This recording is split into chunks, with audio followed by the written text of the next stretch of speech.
Welcome, welcome, welcome, ladies and gentlemen, tricksters and tricksetters from the second YouTube channel. Today, once again, we have a tier 3 sub VOD review live.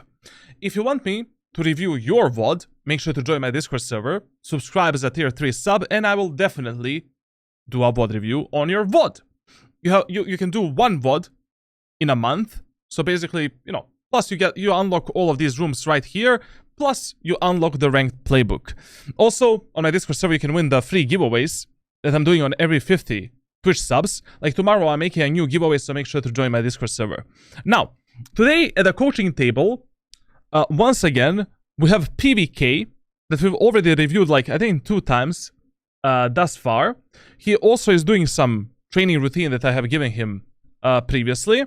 And this time, he submitted the Reyna Lotus VOD review in Platinum 1 Elo. Now, I'm playing Reyna, bro, like, I don't know, like there's better agents to play and to develop yourself. I play, I don't know, Jet, Raze, Phoenix, like anything is better. After Platinum 3, you need to develop yourself as a player. You cannot just play fucking Reyna for the rest of your life, man. Like, some players can. Players that are gifted mechanically, sure, you can reach Radiant. But if you're kind of stuck in the same rank, for the last, I don't know, 2, 3, 4 months, chances are that you are not really mechanically gifted and you need to use your brain in order to reach Radiant. Now, before we start, I was discussing one topic on my stream before this video, and that topic is like one rule when it comes to Valorant coaching. You never buy coaching from someone in Valorant that is not offering you any type of a support after the coaching is done. Because Valorant is a game of scenarios. Like, there are so many different scenarios that you need to learn how to play in Valorant. And basically, in one coaching session, yes, I can see your most visible problems. I can guide you, short-term or long-term in some good direction. But if I'm not there for you after the coaching is done, it is a waste of money. That is why, when you buy coaching from me, we stay in touch as long as you want to stay in touch with me. Every morning, when I wake up, I get on my PC, on the left side, right here, I have 100 plus messages, and I'm writing the essays to the players, how to play specific scenarios to perfection, how to improve this, how to improve that. Like, I feel like I'm in a college, writing the essays, how to become better player in Valorant, literally. Now, let's focus on PVK. Hi, I'm currently Platinum 1 and 2. I have been following your aim routine plus warm-up guide for 10 to 12 days, though I fell sick 2 weeks ago and still am not well. Get well, my brother. Good luck with that. Sleep issues disrupting the whole day. Very important. Healthy body, healthy mind, good progress in Valorant. So I didn't do it for the past 2 weeks. All good. Started playing again last week or so. I did some DMs and decided to do 2 or 3 games to see, and this is a VOD from that time. I was Gold 3 in this VOD. We're gonna say that you're Platinum 1 because you're in that, Gold 3, Platinum 1, Platinum 2 Elo. I would like to know, A, if I have improved in the 10 days of following the guide, and if that's what I should continue doing for the next 2 months. I have no idea, man. Like, I reviewed your VOD, like, what? 1 or 2 months ago. I completely, bro, if I don't do a private coaching with you, I'm not really tracking your progress or anything. On a daily basis, I do like 4 to 5 VOD reviews. And if I'm not privately coaching the players, I kind of, forget who the fuck I reviewed and what I said to the players. Only the players that I privately coach, I actually track, I have a coaching laptop where I build a document for every single player, so I know what I explained, what I didn't explain, how much that player is improving and stuff like that. But I don't know how to, I don't know how to tell you if you improved. Like, I forgot your VOD, bro. If there is anything I should change. Number 2, okay, we'll see if you can change anything. First thing that you can change is stop playing fucking Reyna, I don't know why you're playing Reyna. Like just Phoenix, Jet, anything else, What the fuck, bro? Currently, I'm locking Reyna most of the time, but I had to fill a few times as I'm getting penalty for dodging. I'm doing the best with ISO and... My dude is playing ISO and Reyna in Platinum Elo. Your adaptiveness with those two characters are almost equal to 0. If your aim is shit, you're shit.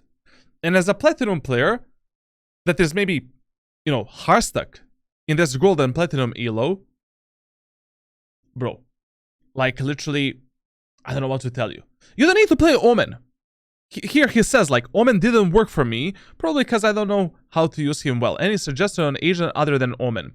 Omen takes some time, and it takes some practice to actually implement everything.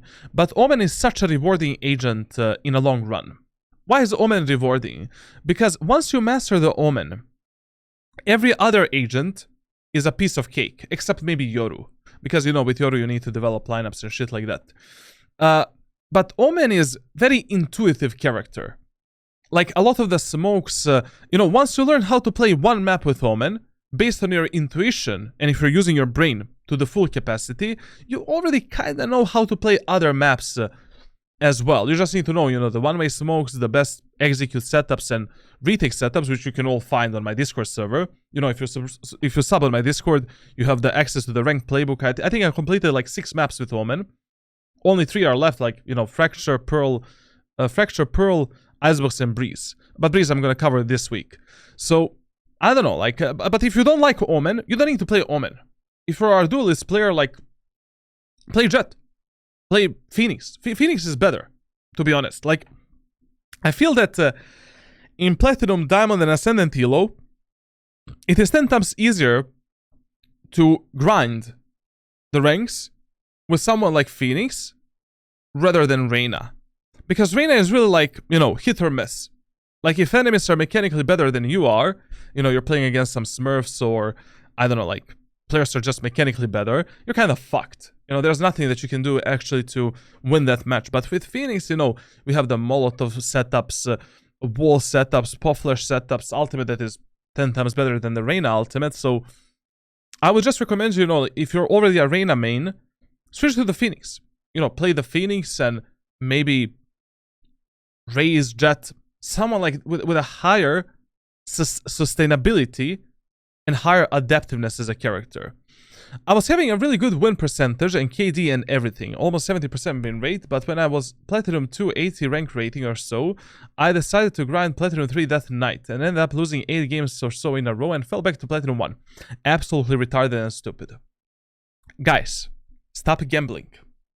This is how you develop a gambling addiction. If this guy was playing CSGO, I guarantee you, he would lose a lot of money on skins. Like, listen. You always need to have, like, when you're playing Valorant in a gaming sessions, there's a lot of rules that I follow for smart grind in Valorant. Rule number 1, I always limit myself to a certain amount of games that I can play that specific day. Like, there's always some kind of a limit, depending how I feel and depending how I perform. Usually that limit is 3 to 5 games in one gaming session, and I always have stop losses when I lose a lot. Like, for example, if I lose, let's say, 2 games in a row, that's it. I'm done for that gaming session. If I have more time to play, I'm gonna play on my alternative account, on the second account. Or if I have time to play later, I'll just play later. You know? Like, I'll play, like, I lost 2 games. I'm not feeling myself mentally ready to play the game. Done. I'll play later. Now, second thing. Whenever you grind to your peak rank, it is good to take a small break. Maybe one day, maybe a few hours, or something like that. Because you're feeling adrenaline. You are under pressure. It doesn't matter what type of player you are. How strong mentally you are, everyone is like that in life. You know, like, you're so close to reaching your goal, and in the next game, you're gonna try hard so much that try hard might impact your gameplay in a negative way. You know, you lose a few rounds, you're feeling anxious. Yo, bro, am I gonna win this match? Am I gonna do... Fuck this shit. Rank doesn't matter. The only thing that matters is that you're improving yourself as a player inch by inch. As soon as you disconnect yourself from your rank and you care a bit less about your rank and you only care about winning and losing the games, that's when you improve as a player. Like usually, I see a lot of these instances like where players are like 2 rank rating from Radiant, 10 rank rating from Radiant or some shit like that, and they decide to instantly queue.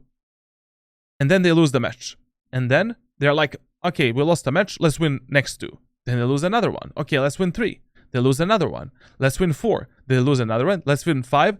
And after 5-6 games, they're back where they started that day. Like, it is really good. It is really, really good to have a break when you're close to achieving your goal. To reset yourself mentally. To care a bit less. Like, as soon as you start thinking like this, your grind is going to be easier. That happened to me as well.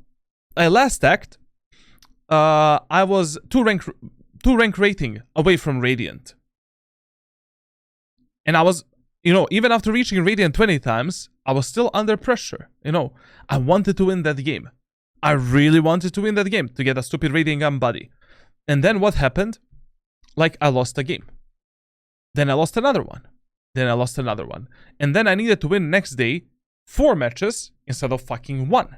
Like, reset yourself. It's really good to have a smart grind in Valorant. Like, smart grind is not only a smart grind inside of the game, but also outside of the game as well. You know, how many games you play. Are you physically and mentally ready to endure this pain of ranked solo queue? Ask yourself.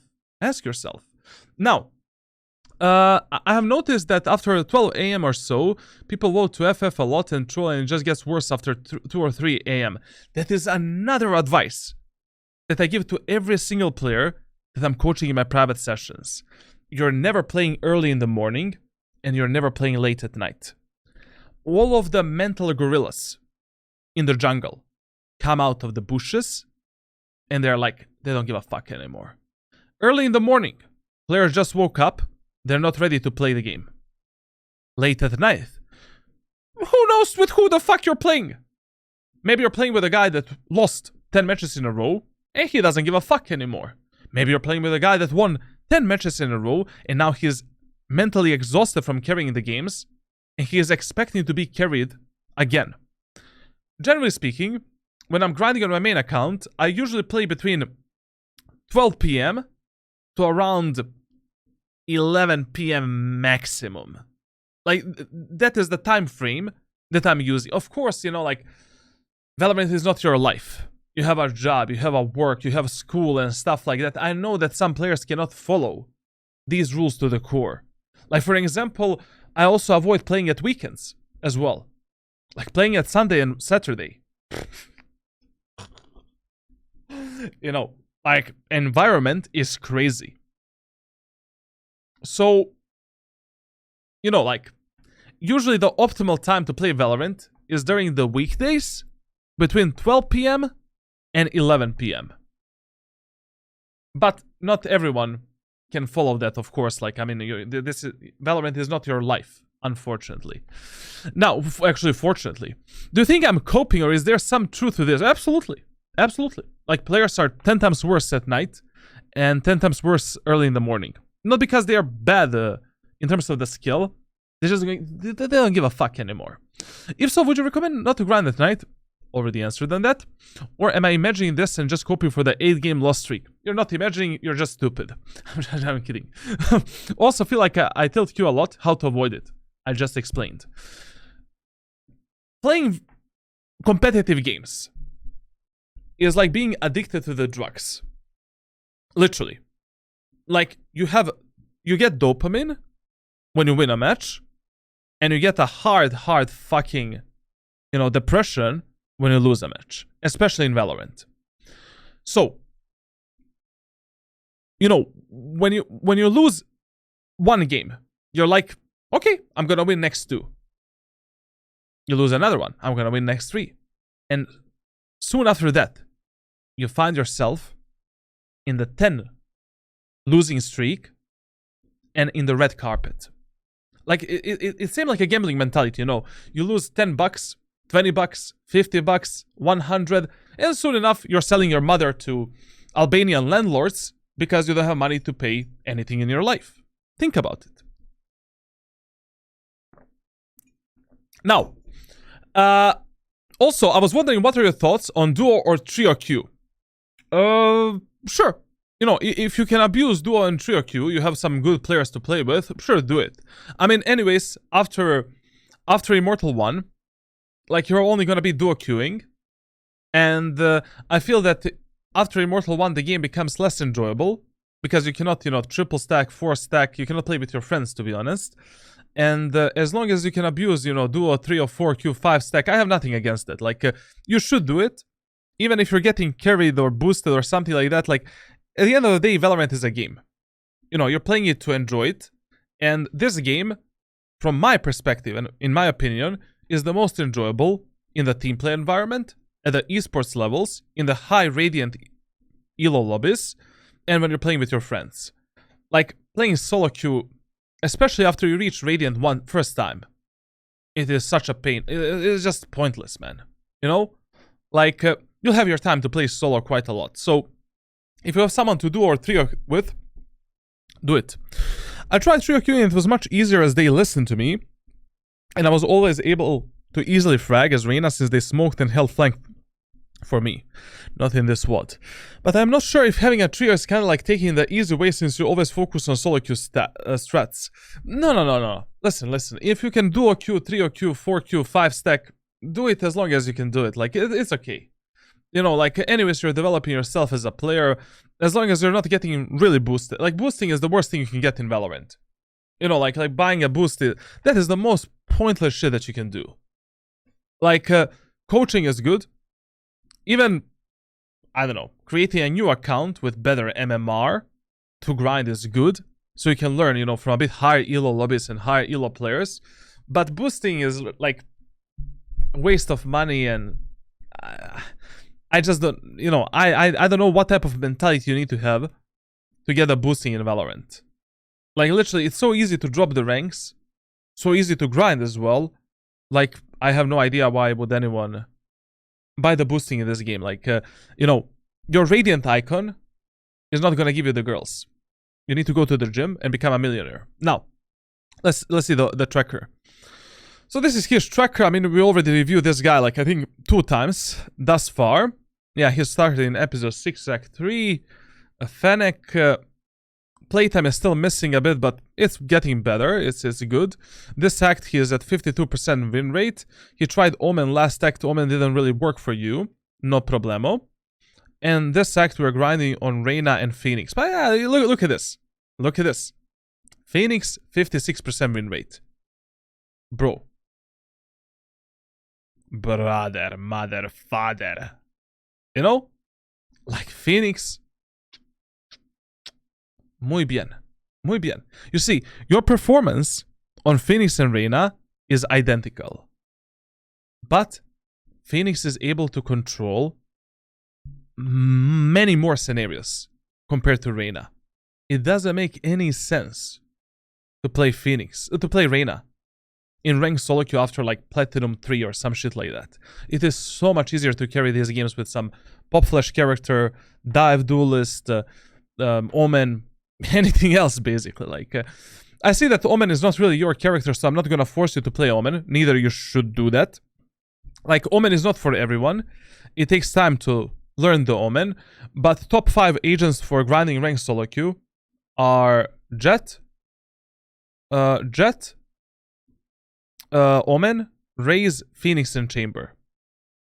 And there's also, like, you know, Cypher there, Sky, Breach, and Gecko as a top 9, I think. So maybe you can try some Initiator as well, you know, like a Breach on some maps, Gecko plus Phoenix, like, all of that is good. PvK. I actually coached, like, we're having a discussion in the chat right now. You can see it, like, third party Royale and PvK actually play together. I coached the third party Royale, like, for 1 month. And I'm doing something special with a third-party royale, like, in January, but I'm not gonna reveal it yet, like, in January or February. And he can tell you, you know, everything about my coaching and whether or not it is actually worth it. Now, okay, this is fine. Like, as I said, you know, I already reviewed your tracker so many times that why would I speak about this? Like, definitely your statistics are getting better. ADR, KD, KST is also getting better. Like, you are improving based on the statistics solely. Like, maybe not in terms of the rank, but I see the improvements here. Also, let me check one more thing. Clutches 1%, 2%, and here clutches 2.5%. That's because you mained Omen and Phoenix. You know, I still feel, you know, like with Omen, it is really hard to have like a very high KD and a high ADR. But Omen is that type of a character that really allows you to control so many different scenarios and have a high impact in these clutch situations. But okay, I mean, if you don't enjoy Omen or you don't have time to learn it, like, Phoenix is gonna do it definitely. Gun advices you've kind of followed. In eco rounds, you're still shit. I don't know why, but probably because Shorty doesn't exist. Stinger doesn't exist for you. You know, like, Ghost is your second weapon. I don't know how the fuck is that possible. But you're playing Reyna, to be honest, so, and Phoenix, so Ghost should be there. Operator we are adding. Vandal, Bulldog, Spectre. Okay, I mean, I still feel that, you know, you should learn how to play Stinger. And how you should, you know, Stinger is much better than Spectre in 90% of case scenarios. And you should definitely replace Spectre with a Stinger. Everything else is fine. I mean, like, Shorty should just be a bit higher, like, especially if you're playing Reyna. Like, you know, you can easily get in the face of the enemies, kill one guy with a Shorty, overheal, take his gun, and just win the round with some strategies and tactics. Or you can take a kill with a Shorty, dismiss, and get away with it, you know, with a kill. All good. I have nothing to say about this tracker because I already reviewed your tracker so many times, but I can definitely say that you did improve from the training, and you did improve from the last time when we saw your tracker and your scores. All good. Keep doing the training that I've sent you, you know, until we do some kind of a deeper coaching, and then we'll see, my friend, like, what is the next step for us. Let's say this Reyna gameplay, like, I still feel that it would have been better if you submitted the Phoenix, but anyways, we might do a 1-month coaching program. Okay, so we have Reyna on Lotissimus. Lotus, baby.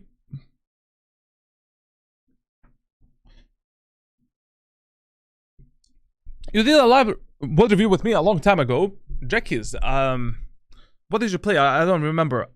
This year I did like around 65 live VOD reviews, so I, you know, kinda a lot for me to remember. Reyna.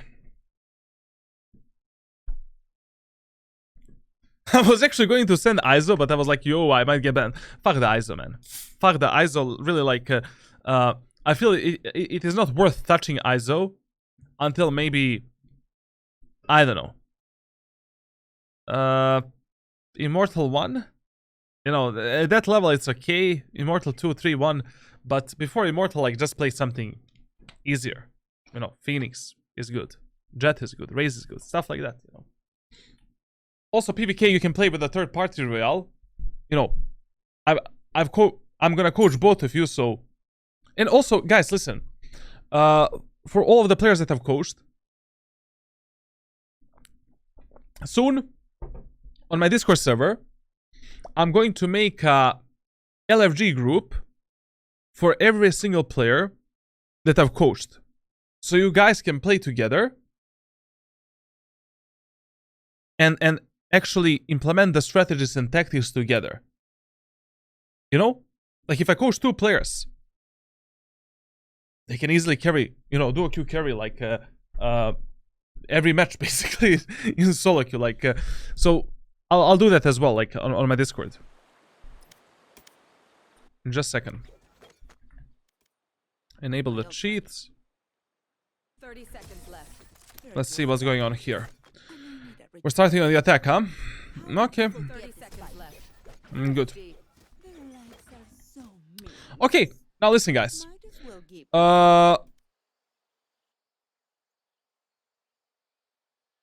Their lives are so meaningless. Might as well give them to me.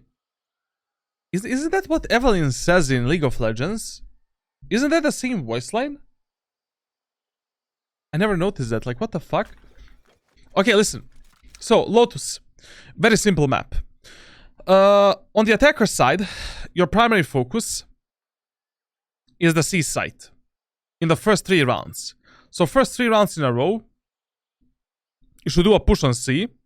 Because it doesn't matter if you're pushing the C side in eco round, halberd round, or bonus round, the C side push is always good.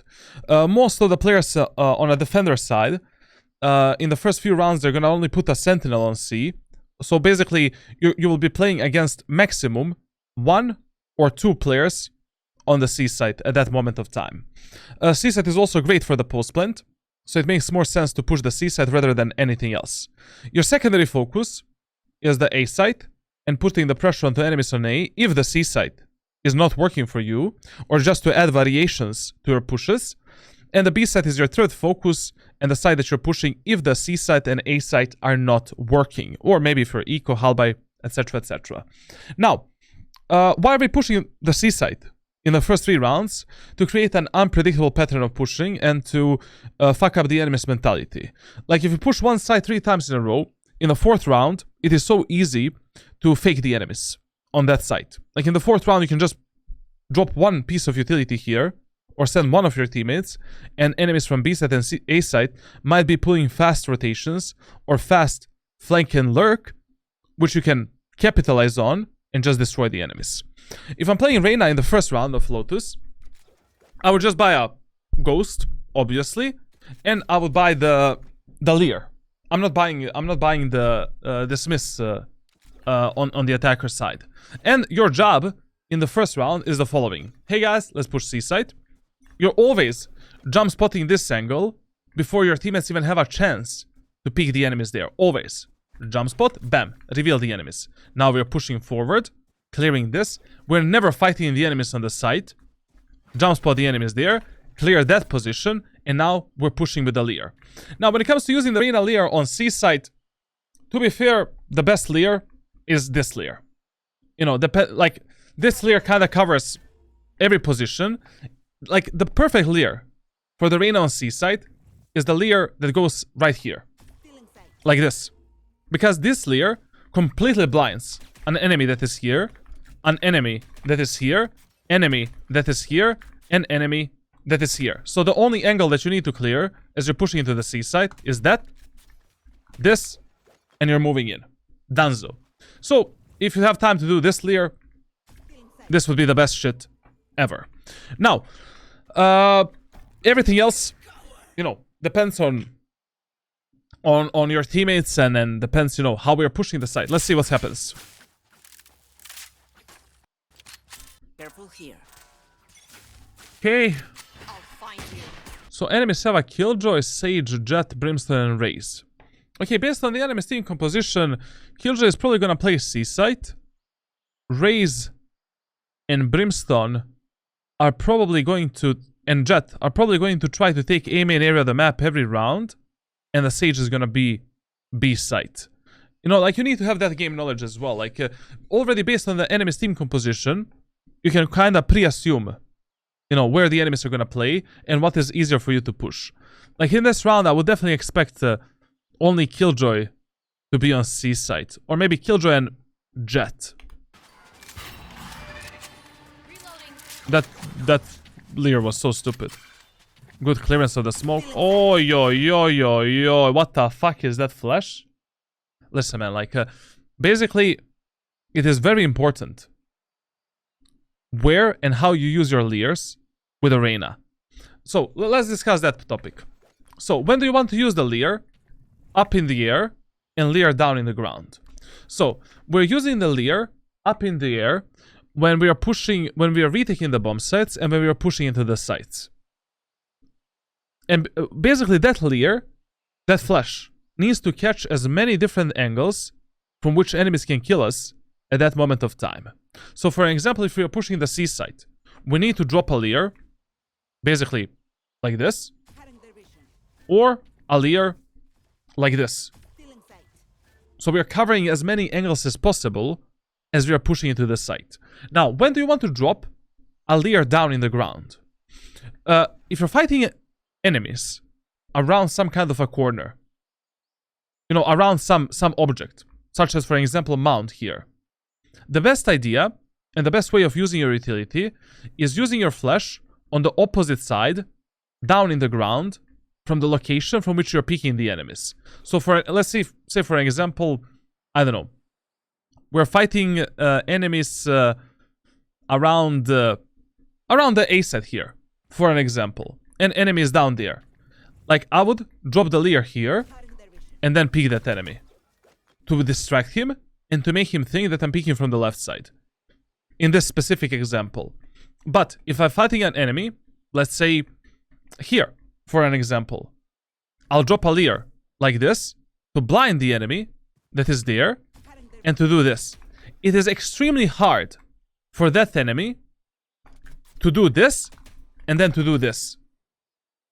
Like, bot to top aim is always the hardest. It is much easier to kill the flash up in the air and then do this, because it's a natural, you know, movement for the arm. Like 90% of times what you're doing with your mouse, you're pulling your mouse downwards because you're spraying, burst firing and shit like that. And in a very rare case scenarios, you're actually pushing your mouse away from you. So that is why in this case scenario, dropping a layer in the ground is actually good. But let's say I'm retaking a site.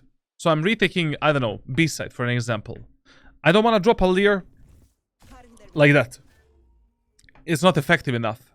I need to drop a layer like this. Yes, the layer is, you know, on the same headshot level as I am, but this layer will definitely flash all of the enemies on the B side. This guy here, this guy here, enemies there, and enemies here. Like, basically, when you're retaking the sites and when you're executing the sites, you want to use your layer, your flash, to the full efficiency, where essentially you know that 90% of the angles are flashed, and enemies need to shoot that layer. And when you're in a 1 versus 1 fight, or you're fighting around some angle or some cover, then we're doing the layers in the ground, or in the opposite direction from us. Like here, for example, even this is fine. You know, we're fighting the enemy that is stuck there. Doing this, absolutely fine.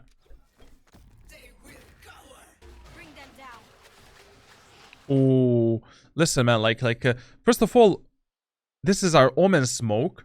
You know, guys, even if you're not playing controllers, like, controlling your controllers sounds like an joke, but it's not a joke.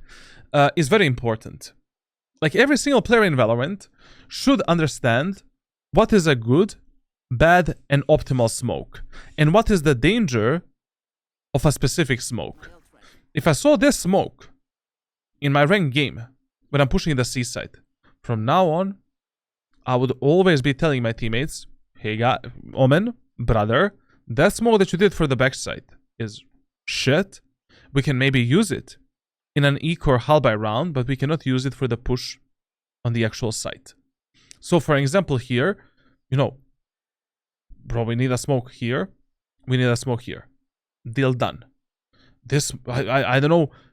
Oh, guys, you're watching so many guys, so many YouTube videos, so many Radiant players. Like, where the fuck did you see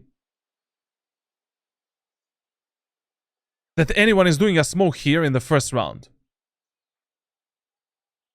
What the fuck, bro? I mean, of course, like, only God knows if your teammate is gonna listen to you, but it's worth a try. And also, when you were clearing this smoke, you needed to clear it more carefully. Because, you know, when you have a smoke here, there. Sometimes I do the smoke to do some aggressive play with a shorty and shotguns in eco round, but not in a full by round or in the first round. When you're clearing this smoke, you needed to clear this corner first, and then focus on the rest of the smoke. Because look at this. If the smoke is here, enemy can still play there and fuck you up. So this type of a smoke, you need to clear with this type of a movement in order to clear every single position where the enemies can play around the smoke. So you don't get fucked in the ass, you know? It's not good. I tried it one time and I didn't like it. Reloading. Listen, if your teammates are not taking the space,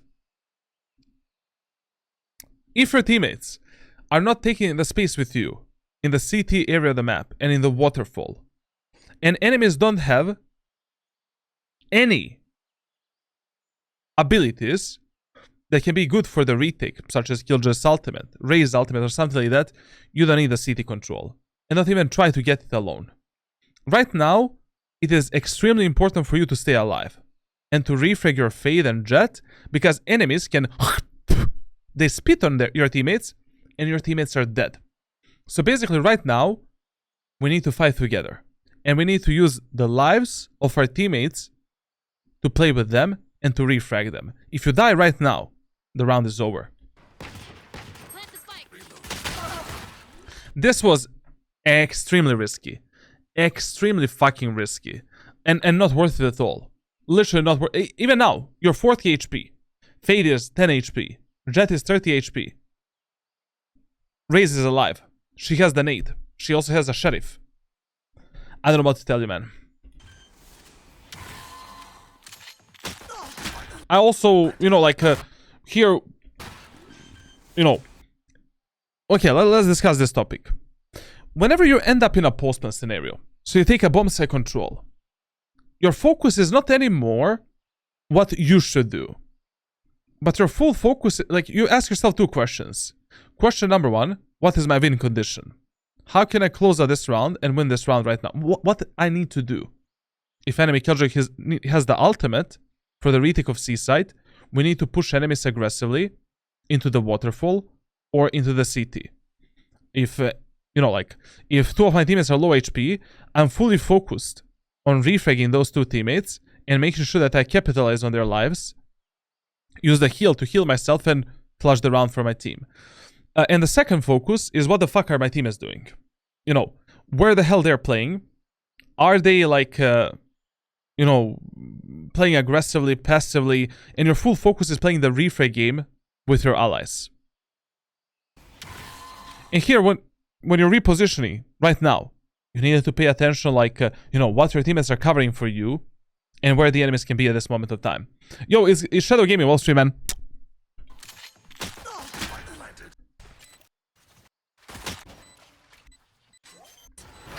This was a miracle that they actually won the round. Literally a miracle.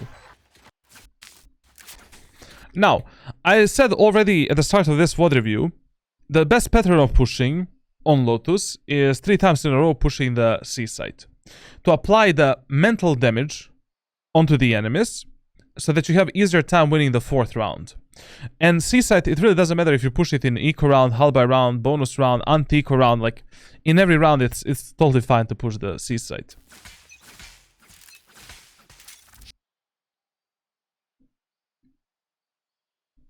I watched Joel's video where he suggested to play Reyna with light shield, and she can overheal, so no need for full shield. So I follow it on Reyna only, else I go Bulldog Spectres. Is this a viable strategy? Viable if you're a Hearthstone immortal coach, you know? That's a bit of a problem. Like, you're listening to Joel's. Listen, whenever you win the first round, it doesn't matter which agent you're playing. You can play Jesus Christ, literally. In the second round, you need to have the heavy shield. You need to have the heavy shield. Like, essentially, playing the second round with a light shield, that's a huge problem. Basically, why did you win? Why did you win the first round if you're giving enemies easier time killing you in the second round? You know, when you have 125 HP, it is so easy for me to delete you with a shorty. That's why I win the second round. The eco rounds. People buy a light shield with a Vandal. I just camp some angle with a shorty. Bam. instant kill with one shot of a shorty, I take the gun, I win the round. It's so stupid. Like, in a second round, you always go for the heavy shield, then for the gun that you want to play, Stinger, Spectre, Judge, Bulldog, depends on the map that you're playing, you know, and which agent you're playing. And the rest of the money you invest in the utility. So here, if I was playing instead of, you know, my man bought a Vandal, bro. Oof, this is gonna be crazy. So, if I won that second round, the first round, right now I would tell my teammates, hey guys, let's push C again. C was easy, let's push C. Essentially, I would go for the heavy shield, Stinger, shorty, and all of the utility. And just rush into the C site. Done. Or go for the Spectre. Spectre, heavy shield, utility, that's it. Like I don't know, like, it's just not worth it, man. Literally not worth it. Buying a Vandal in a second round. There. I'll find you. Look at this now. Now, instead of having, I don't know, 199 HP, you have 74 HP. Because of that nade. First of all, you know, whenever you're pushing this A main area of the map, always wait for the enemy's utility. Like, there's always gonna be some nade, some kind of a shit flying in your face, and let your teammates peek first, or at least use the flash before you're going for the peek. Like here, if you wanted to just to go for a wide swing here, against the enemies that might have a Marshal or Sheriff, it's just stupid, man. Plus, you have 125 HP. You didn't buy a full shield, which is a huge problem. That is another problem. Like, you know, a lot of the players in the second round, what they force is a Sheriff. And in this distance, right here. So, I'm playing with a Sheriff there, or there. And you're peeking this angle. On this distance, if I headshot you with a Sheriff, you're dead if you have a light shield. But if you have the full shield, you survive the first shot with 5 HP. And maybe you can kill the enemy, heal yourself and stuff like that. But I don't know. Generally speaking, an idea of pushing the ace in this round is bad. Find you. Reloading. Healing. Raise. Here. Good shot.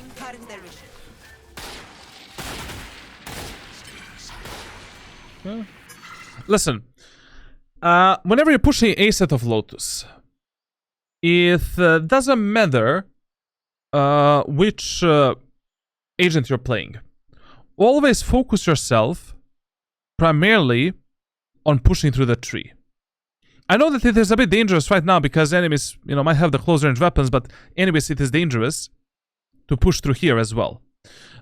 Tree control is extremely important. And if your team is not getting the tree control, and we're only pushing through the A main area of the map, we're fucked.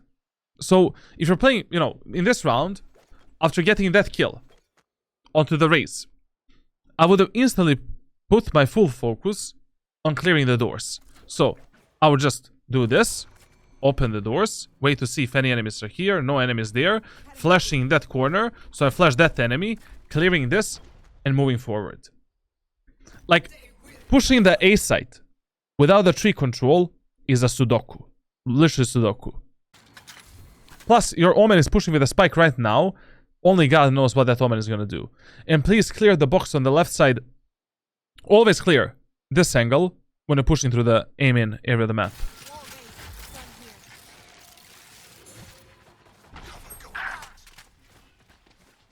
Oi, oi, oi, oi, oi. Brimstone is inside of that smoke with a shorty. 100, like 100 fucking %. Like, what do we do about this right now? Chill.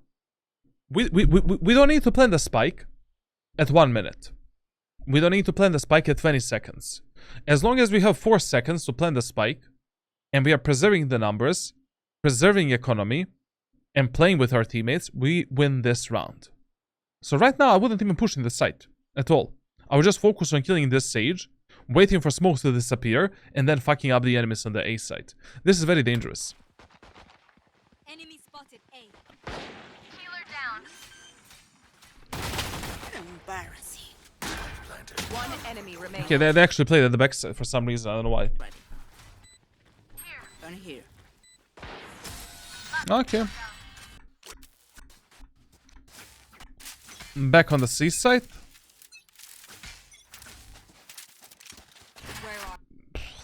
What the fuck is this, bro? Listen. Main areas of the maps. So, this is the main area of the map.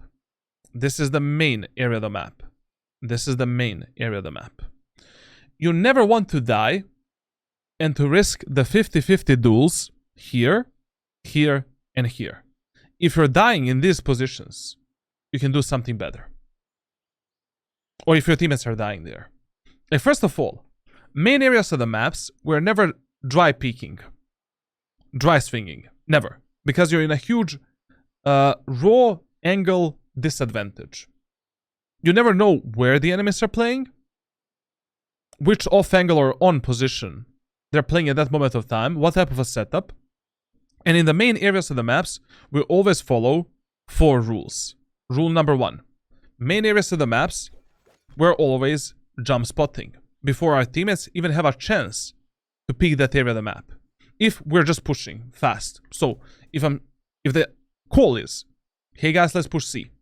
I'm doing this, and then I'm going forward. To get the information where the enemies are, I can have the perfect crosshair placement for the enemies, delete that enemy, and move forward. Second rule, we're using some kind of a utility, and then we're going for the peak. Recon dart, fade reveal, flash, anything, basically. Third rule, we're cutting the pie. One angle at a time. One angle, one angle, one angle, one angle, in and out, in and out. Fourth rule, we're waiting for one of our teammates to peek, and then we're swinging together with that teammate and making sure that we can refrag that idiot. But what dry peeking and dry swinging in these positions and dying in these fights, the absolute worst thing you can do in ranked solo queue.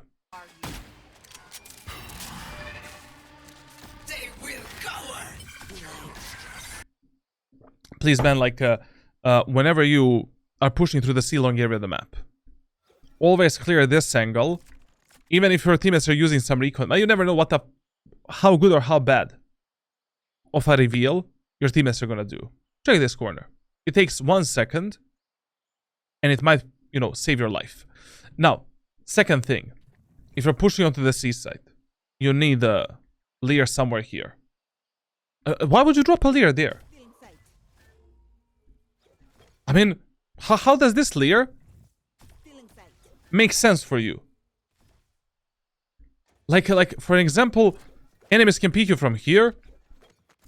From here.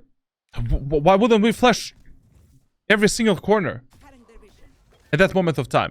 That position, backside, and here. Stupid flash.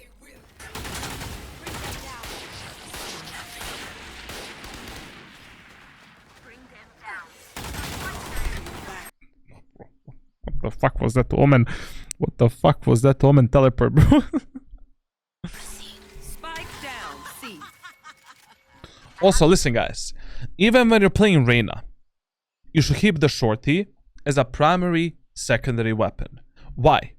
Because it is so easy to trade yourself for the kills. It is so easy to get the kills through the smokes in the close range corridors and escape with a dismiss.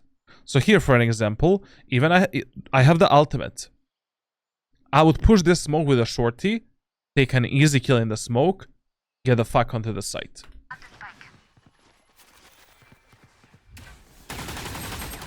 Instead of doing that shit, imagine if you push the smoke with a shorty. Pop, pop. Jet is dead. She cannot survive on that range against the shorty. I have the spike. Last player standing. Okay. Spike down. Okay. C.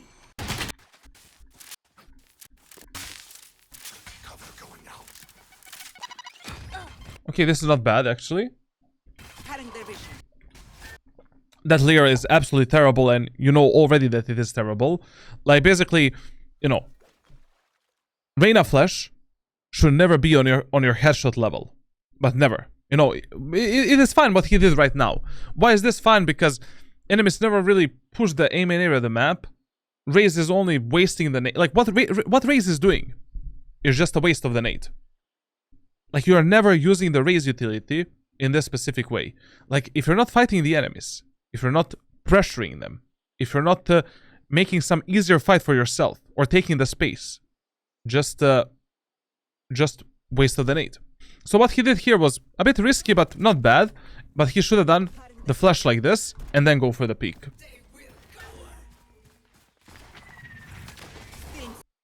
Listen, if I see you do this one more time, our relationship is over.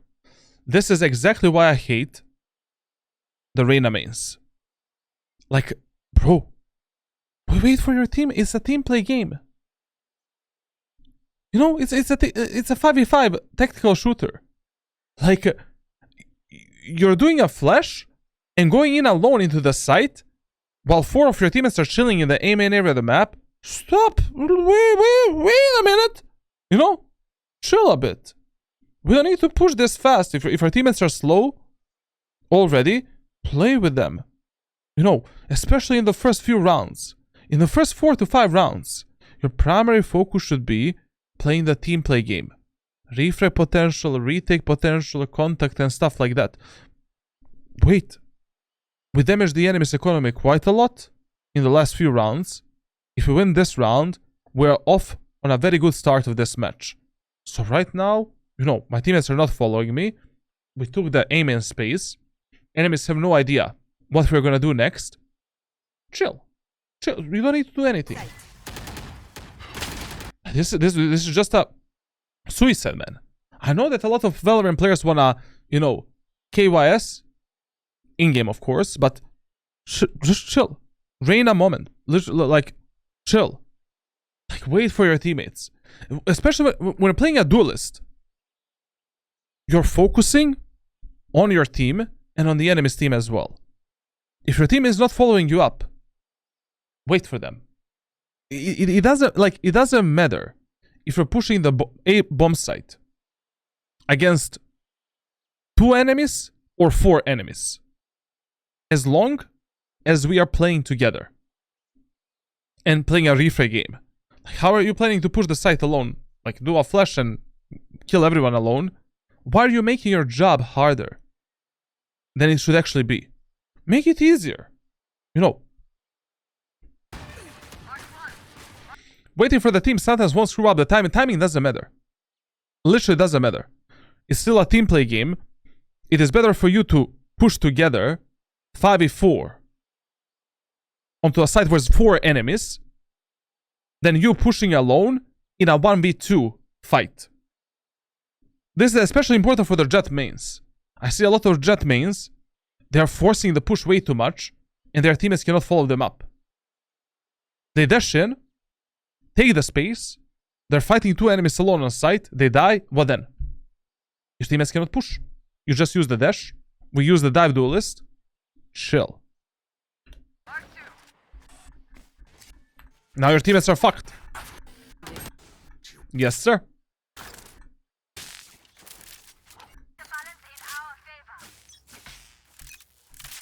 Okay.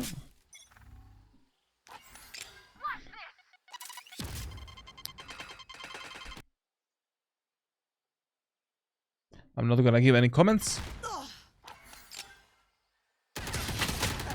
I'm not gonna give any comments. Literally. Like, what? I didn't expect the nade, but you saw the nade! Get the fuck out of here, bro! Like, why are you tanking the damage?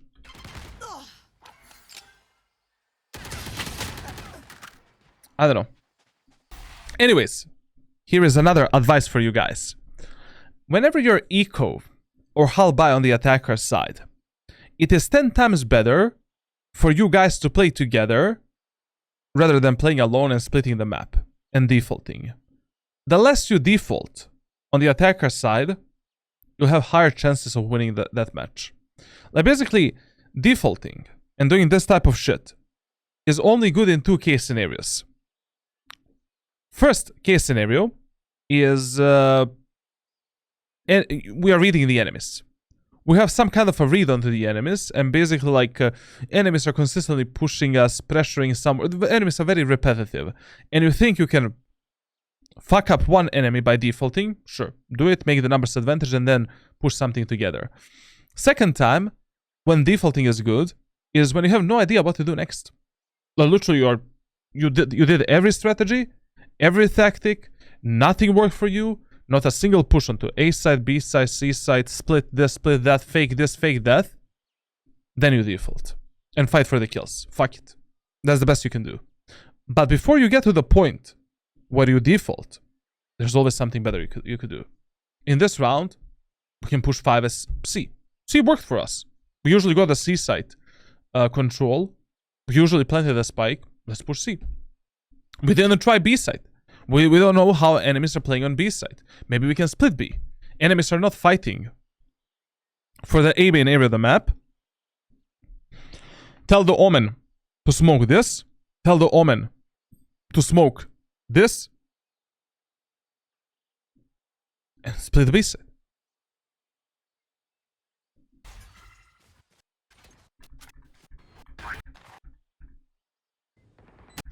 We shouldn't default on save rounds. The more you default in Valorant ranked solo queue, the higher are the chances that your teammates are going to make some kind of a mistake. And the higher are the chances that your teammates are going to get fucked in the ass. I wouldn't trust ranked solo queue players with a penny. What penny, bro? I wouldn't give them, I don't know, my nail clipper I literally, like, most of them are autopiloting imbeciles. Most of them don't want to play the game anymore. Most of them are depressed. You need to compensate that. And you cannot compensate for their mistakes if you're not playing with them. Look at this gorilla.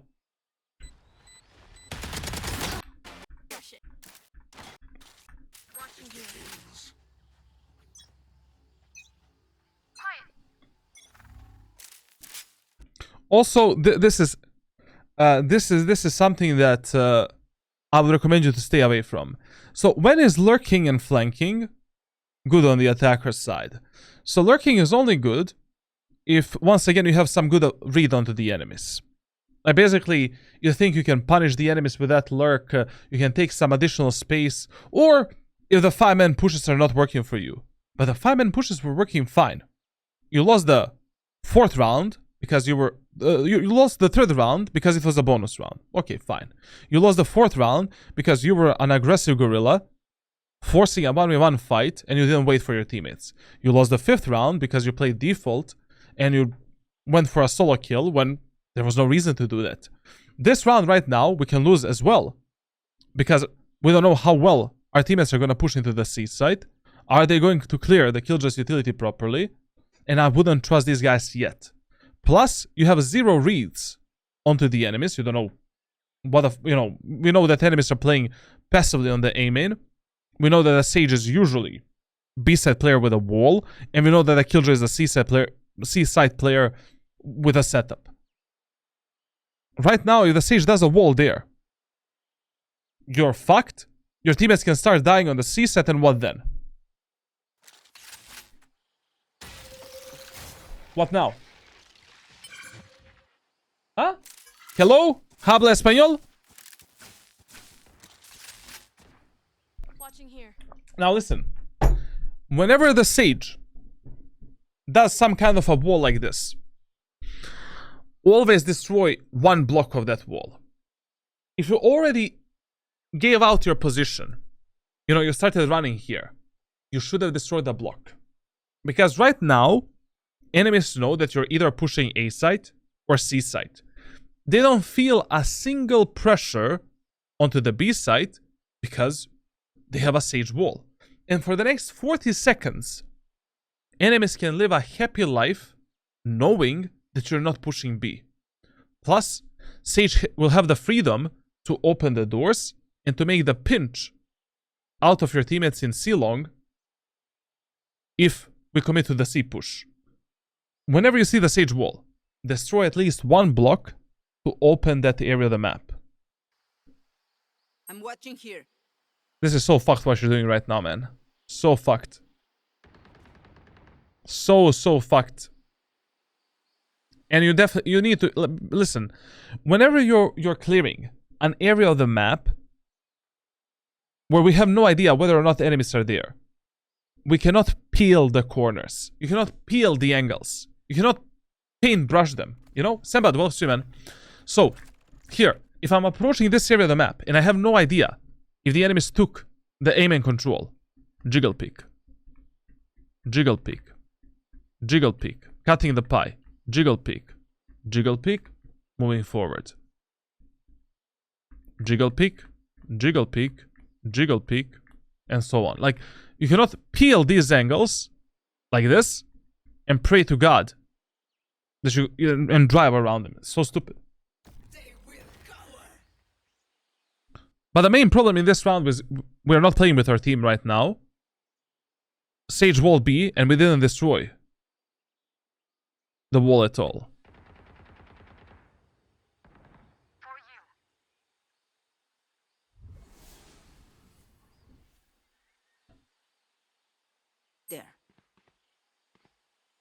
There.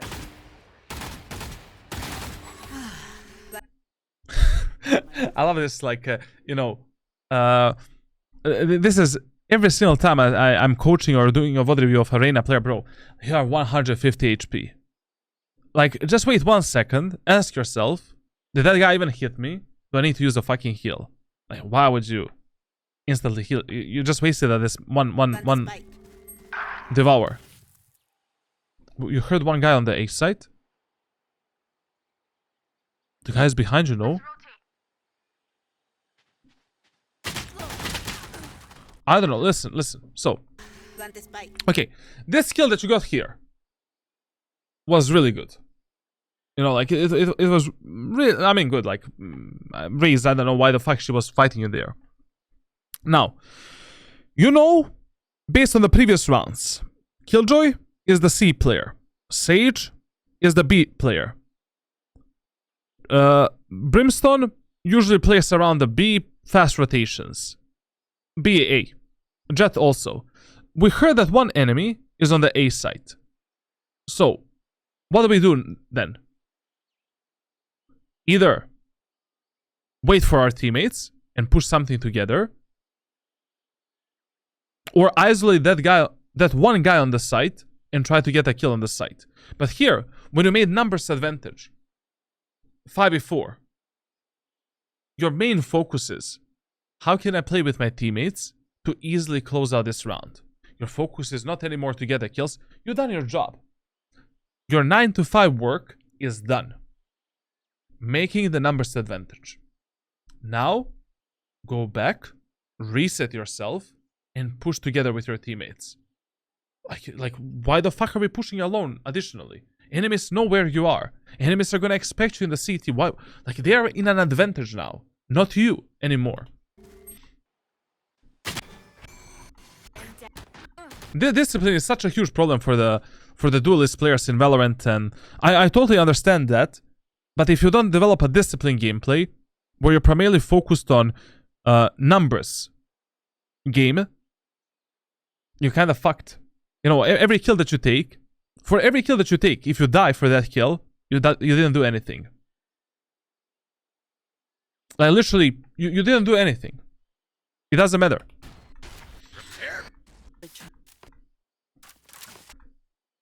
Of course, if you're not getting reframed by your allies. Reloading. Need help. Shadows traveling. This is what I'm talking about. I don't know. As far as I know, you're from the North America. I firmly believe that already from bronze, NA players are speaking quite a lot. Maybe some racist and sexist stuff here and there, but they are speaking quite a lot. The less you default in the lobbies below Immortal 3, the more success you're gonna find on the attacker side. You don't need to buy IGL. You don't need to micromanage your teammates and tell them, do this, do that. Just tell them, hey guys, A site is kinda easy for us to be pushed. There's only Brimstone and Raze there. Let's push A.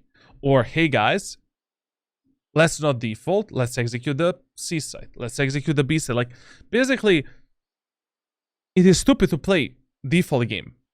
You are giving your teammates more and more opportunity to get fucked on the attacker's side. I explained when defaulting is good already. Now, what type of information we have right now? Raze has the ultimate, so pushing onto the A side, not really the best idea. Killjoy has the ultimate. So, you know, like, finishing on B is also not a good idea, because on the B side, her ultimate can really fuck you up if she plants it here or here. So right now, the best idea is once again to push the C side and be a bit more aggressive towards the waterfall, and CT take more space from the Killjoy so she cannot plant the ultimate here and here. Pushing anything else in this round based on the enemy's ultimate status, stupid.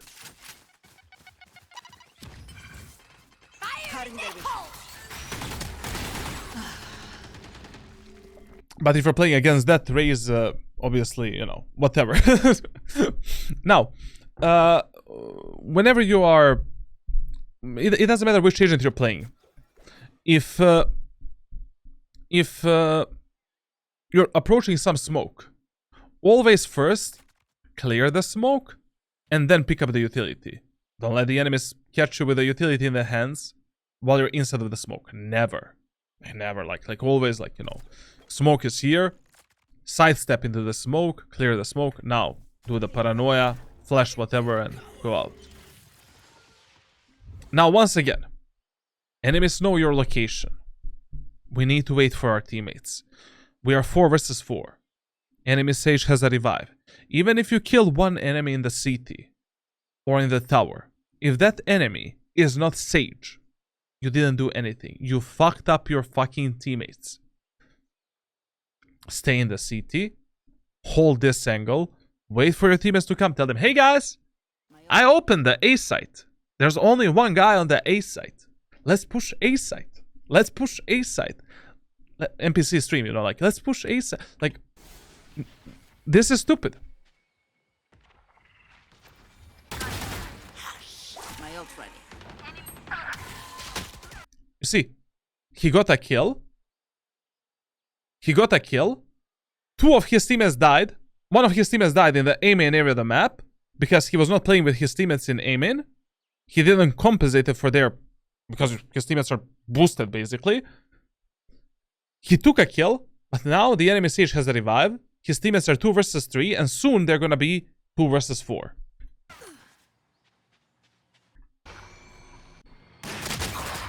Okay, maybe they're gonna win this. How the fuck is enemy Sage all the way there?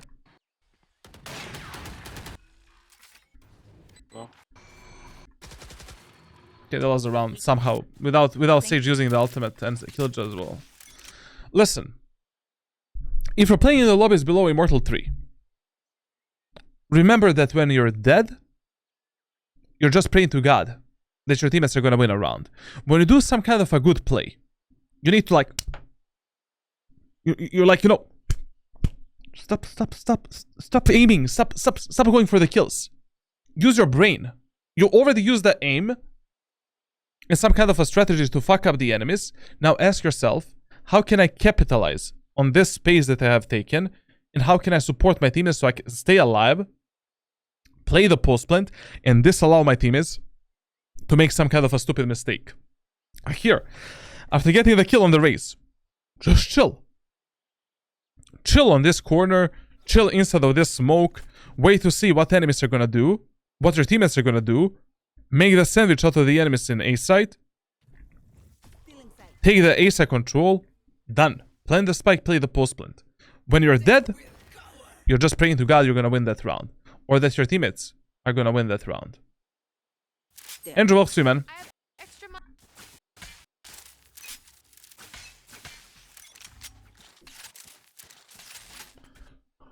Whew, that peek on the C-long always chills, man, chills. This is why you jump spot that angle. listen. If you're doing this every single round, when you're pushing a C side, so you start the round My ult ready. right here. Here. And you're running, jump spotting. 90% of times, you will see one enemy that is behind the mount. 90% of times. And even if you don't see an enemy, expect that enemy can be here or here. Whenever I'm clearing the C long, I always do this. Run in front of my teammates, jump spot the enemies. If I see an enemy, sure, flash, engage, kill, etc. If I don't see an enemy, I run like this, clear this corner, clear that corner, jump spotting the enemies on sight, and then I'm pushing in.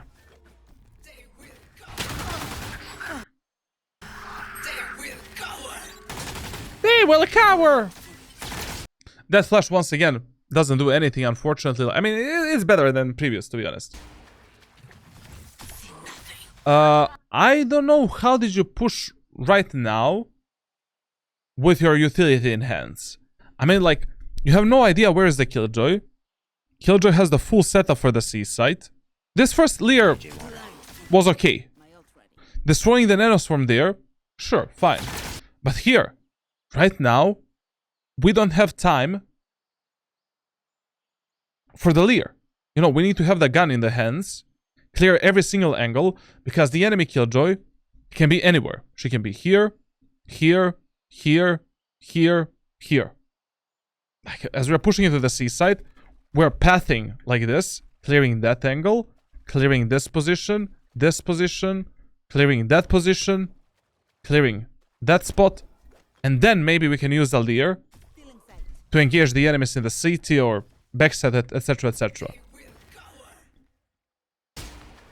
It is a miracle that you're alive right now, to be honest. And why so much aggression? And what is the point of this right now? Your teammates are not ready. Wait for them. Fuck it, you cannot really push alone. I mean, you can, but you need to be Demon 1 in order to do this. Wait for your teammates. I know that the Killjoy has the ultimate. Yes, we know that the Killjoy is gonna do the ultimate 90% of times in the waterfall. Whatever. We can push that ultimate later and deal with that later. But if you die right now in some stupid crossfire from some stupid peak, your teammates are absolutely fucked.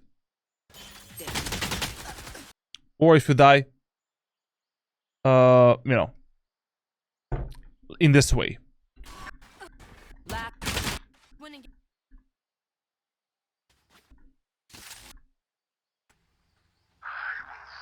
Oh, we're defaulting again. Love it. Listen, guys. I cannot do this, but I'm sponsored by the Valorant tracker. But during the games, stop checking the tracker. You know? Before the game, check it. After the game, check it. But during the games, you're just gonna get mental depression if you're checking this. That's it.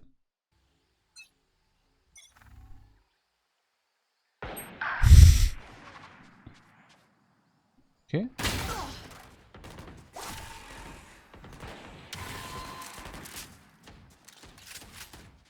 There. Reloading. Out of charges. I'll find you. Ay, corazón. Let me see economy for a second. Wait for big. Just a second, guys. Nice. Moment.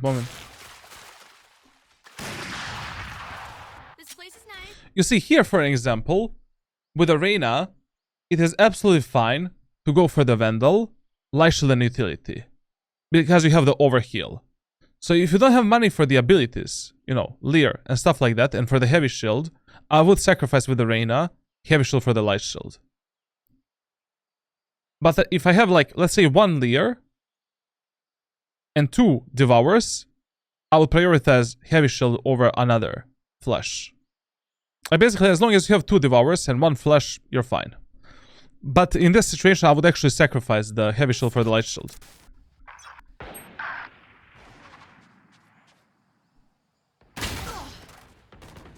And I really have absolutely no fucking idea why did you use a Devour here instead of healing yourself? And what are you checking? You know? Like you made a numbers advantage. There's nothing to check. You're not fighting anymore. I mean, your teammates kinda denied that numbers advantage. But you don't give a fuck anymore what's happening in C-Long. Now, your focus is, bro, my teammates are gonna lose the spike in the A main area of the map. How the fuck can I stop that? You know? I'll find you. Ay, corazón. Blocking sight. Blocking sight. Reloading. Cover going out. Bring them down.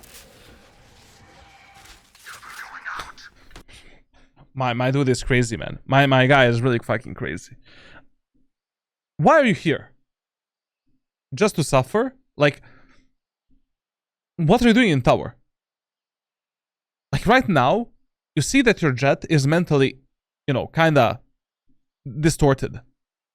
You know? She's like, oh la la la la la, oh la la la, estoy loco, oh. Like, your full focus in the post plans and when you're pushing into the bomb sites is playing with your most aggressive teammates. If the Jett is already doing this, and she is estoy loco, like, you're following the Jett. Right now, Jett is in a 1 versus 1 fight. You are in a 1 versus X fight. Your teammates can die from the linked position. No one is playing on the reefer potential, except Fade and Omen. Killjoy has the ultimate. So what? You can destroy the Killjoy's ultimate. If Killjoy places the ultimate here and here, who the fuck cares? You can destroy that ultimate by spamming this wall.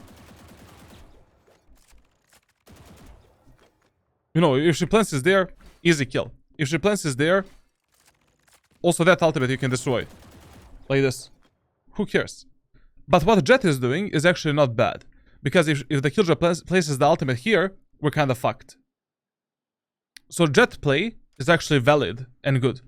But going onto the tower, absolutely stupid. Now Jett is dead in a 1 versus 1 fight. We didn't support our Jett. We're also dead in a 1 versus 2 fight. And now we're 3v2. Splendid. Amazing. Spike. We found one. But the fate is the clutch ministry, you know. Whatever happens. And then you're asking yourself, like, why am I hard stuck? Even though I'm a match MVP, I have a lot of kills, but it doesn't fucking matter. Your kills have no impact at all. Like, in order for your kills to have the impact, you need to close out the rounds. Through the storm. Do you think Valorant should have a role-based queue system like Overwatch? I think yes. I think that would solve a lot of the problems. When it comes to insta-locking, when it comes to, like, trolling as well. I think that would fix a lot of the problems. Not the elo system based on the roles, just a, you know, agent select system, like, based on the roles. I fight. But then we have a problem, like, you know, how the fuck we do that? Maybe what Valorant can do is like a queue system based on 2 roles. Like, you can pick 2 roles at once. Controller plus duelist. Sentinel plus controller. Some shit like that. And you can only pick these characters. But even then it's kind of pointless, like, I don't know. Shadows traveling. Here, you're not dead only because Raze is, you know, like, bad player. Like, you could, I don't know, you cannot engage these angles, and you dry peek everything, man. Jump spotting doesn't exist for you. Like, you're not waiting for your teammates. You're not, like, you're gonna die a lot of the times in these, you know, main areas of the maps, in the higher elo lobbies. And please, when you're pushing into the A site, prioritize taking the tree first, and then pushing onto site.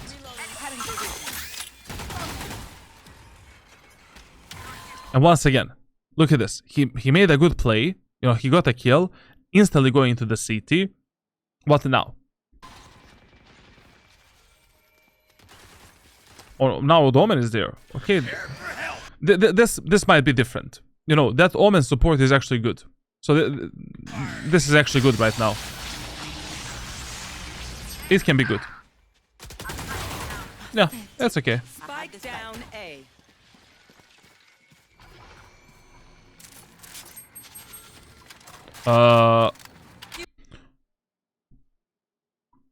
I don't know, like, if you like your anal cavity to, you know, hurt, but bro, like, this was such a careless repositioning. Like, first of all, you know, we know that one enemy is on the A side. We needed to place our crosshair and clear, like, basically here. I'm rotating from A main onto my teammates there. So I'm doing this, doing this, doing this, doing this, hugging this wall, clearing that angle, pushing here. Done. Like you rotated so carelessly without placing your crosshair on any of the angles from which enemies can kill you at that moment of time. Bro, this is... And even now, he is pushing forward like there is not a single chance for an enemy to peek from the A main, from the A link, from the CT. What the fuck is that? Like, your crosshair, no matter what you're doing, no matter where you're rotating, how you're rotating, your crosshair is always placed on the angle from which enemies can kill you at that moment of time. No matter, even if you're running with a knife out, at least you can jump around the cover, maybe bunny hop your way out, use the, you know, satchel, teleport, anything. What the fuck is this? Will not kill my allies. Oof, I don't know how we survived that, to be honest. And now, whenever you're rotating, like if you lost the information about some area of the map for at least 4 seconds, clear every angle. I have no idea where the fuck is the brimstone and where the fuck is the jet and who is even on the A side right now. I know that Sage is there, I know that Killjoy is there, and I know that one enemy is on the A side. But I don't know if one enemy maybe took all of this control here. Like right now, gun is out. I'm clearing this, peeking that angle, this angle, clearing that, threading here like this, clearing this, moving towards the C side with the knives out, clearing that position, checking this, running forward, peeking this, peeking that, checking this. Like you cannot afford not checking these angles at this moment of time.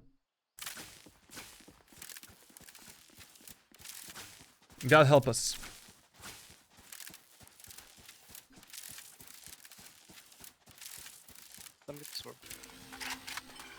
Ooh, destroy that nanoswarm. Destroy that nanoswarm. There. Wall raised. Okay, another tip.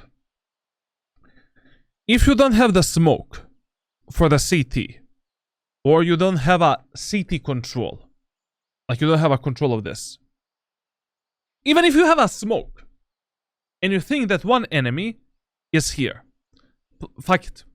Plant the spike here, or plant the spike here. Never inside of this corner. If there is even 10% of chances that you're gonna get spammed through this, like this, don't fucking do it. Plant the spike here, or plant the spike here, be done with it. Like, it is not worth it sacrificing your life for this spike plant. The whole point of planting the spike is to just plant the fucking bomb and not die during that, you know, shit mechanic. Like, what the fuck are we doing? Of course we're gonna die. I mean, like, with it. Enemy. Bulldog? Look your enemy in the eye. It helps with accuracy. There. I mean, it's okay. We can buy Bulldog. Like, we're forcing. There. But I mean, like, you're We're half buying here. I don't know. Your face should have bought you a bulldog or something like. I don't know why we're buying this round. We don't have money to afford anything. This is a save, to be honest. Like, Faye should have bought you maybe a Vandal and we play a Lysel and Vandal and that's it. She has the money to do that.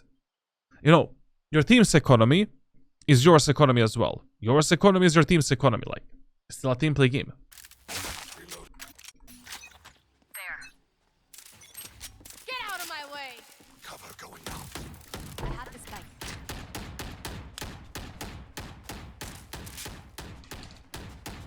Reloading. Shadows traveling. Right.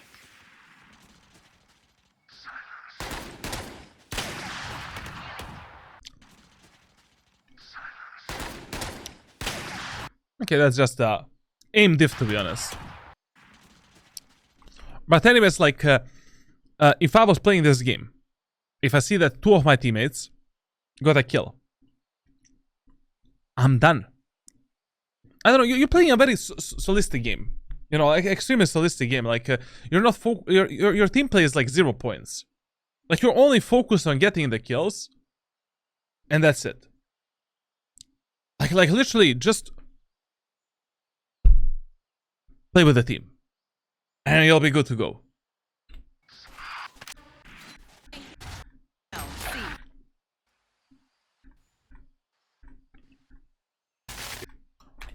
Play with the team and value your life a bit more. So if you take a kill, if you make the numbers advantage,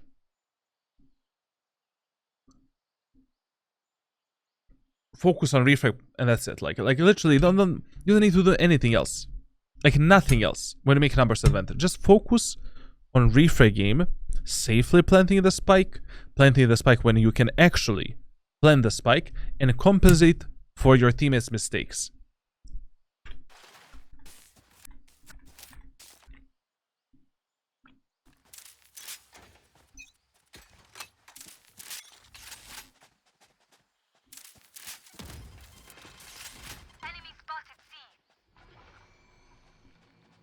Ooh, angle pillar is in town again, huh? Angle peeling is here. I still don't like it. I still don't like this shit. Like it's way too unnecessary, basically. Like, yeah, you know, enemies started being a bit more aggro on the attack on a defender side, and now it is fine to play default and penalize and punish the enemies. But I would never in my life, like, if I don't know if the enemies are here or there, but fuck it, bro. I'm holding this angle, waiting to see off angle, waiting to see if the enemies are gonna peek me. If the enemies push, ba ba ba.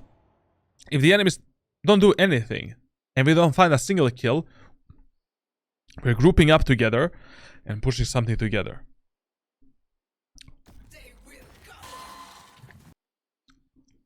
Okay, we are 5v3. What do we do now? Obviously, we push the A set alone and we lose the numbers advantage, right? Feeling sight. Yeah, fighting that race with the operator is gonna be so fun. Oh, dry peeking that race with operator. Actually, she has a sheriff. Sorry, I thought she has the op. Oh yeah, and by the way, when you're 5v3, the absolute best idea is to let 3 of your teammates push into the C side against the killjoy setup, and 2 of your guys are fighting the race with the sheriff. Amazing idea. Now your Omen with a spike can die.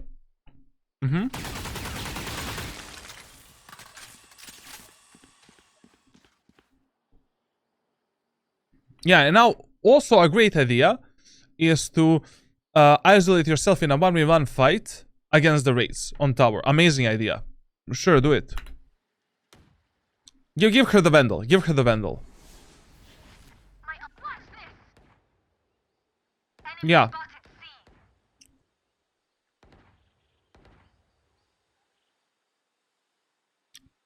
God help your teammates on C side.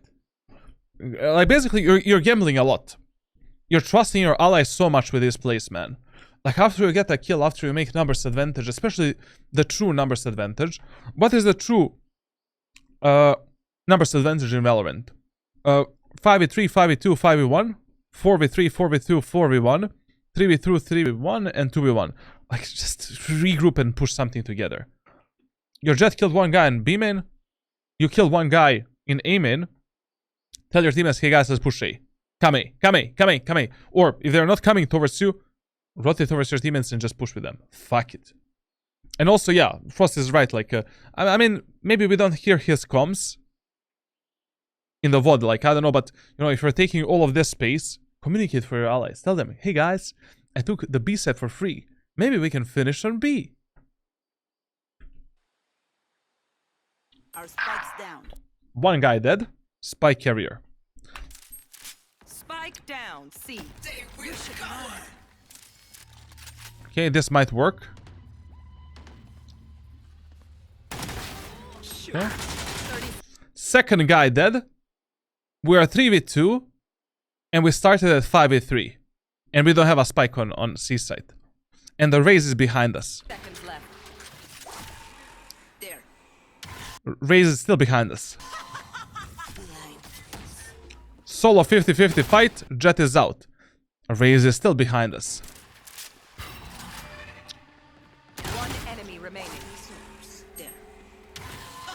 Now, let's not wait our teammates. We are aggro Reyna that only sees the blood.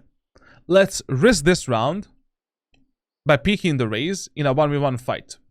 Probably he's gonna win this fight. I don't doubt it at all.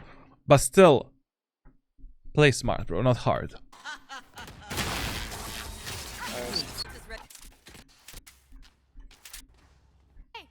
Listen, on a defender side, the story is a bit different on Lotus than on the attacker side. Both A site and C site are your highest priorities. And basically, these are the default sites for you. And B site, you're only playing when you have no idea where the enemies are gonna go next, or if you need to gamble, if you need to do fast rotations. You know, if you think there's like I don't know, 60% of chances that enemies might push B or C, you start here. If you think there are 60% of chances that enemies might push A or B, you start around the link or in tower. And if you have no idea where the enemies are going to start next, then just play a bit more aggro this angle and do fast rotation towards the A side and towards the C side. In the first round, I'll always play the A side.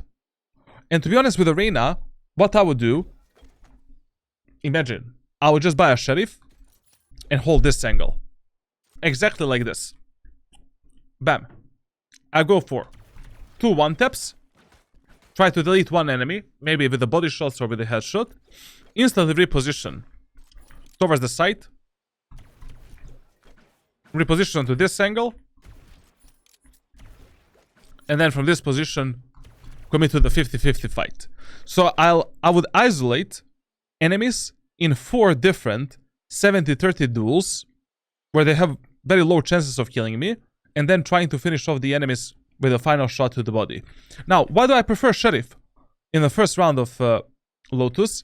Because in the first round of Lotus, you know, if the enemies end up on B side, you can easily spam this to get a free kill onto that enemy or onto the enemies that are playing here or here. If the enemies are planting the spike on C and they're stuck on the site, or they didn't plant the spike and you did a fast rotation,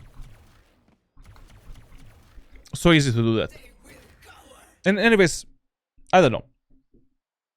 I feel there's no reason to play on Lotus Ghost with the Reyna in the first round. I mean, you can do it, but sure.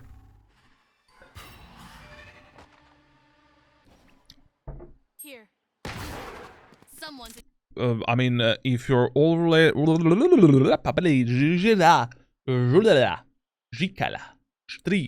Yeah.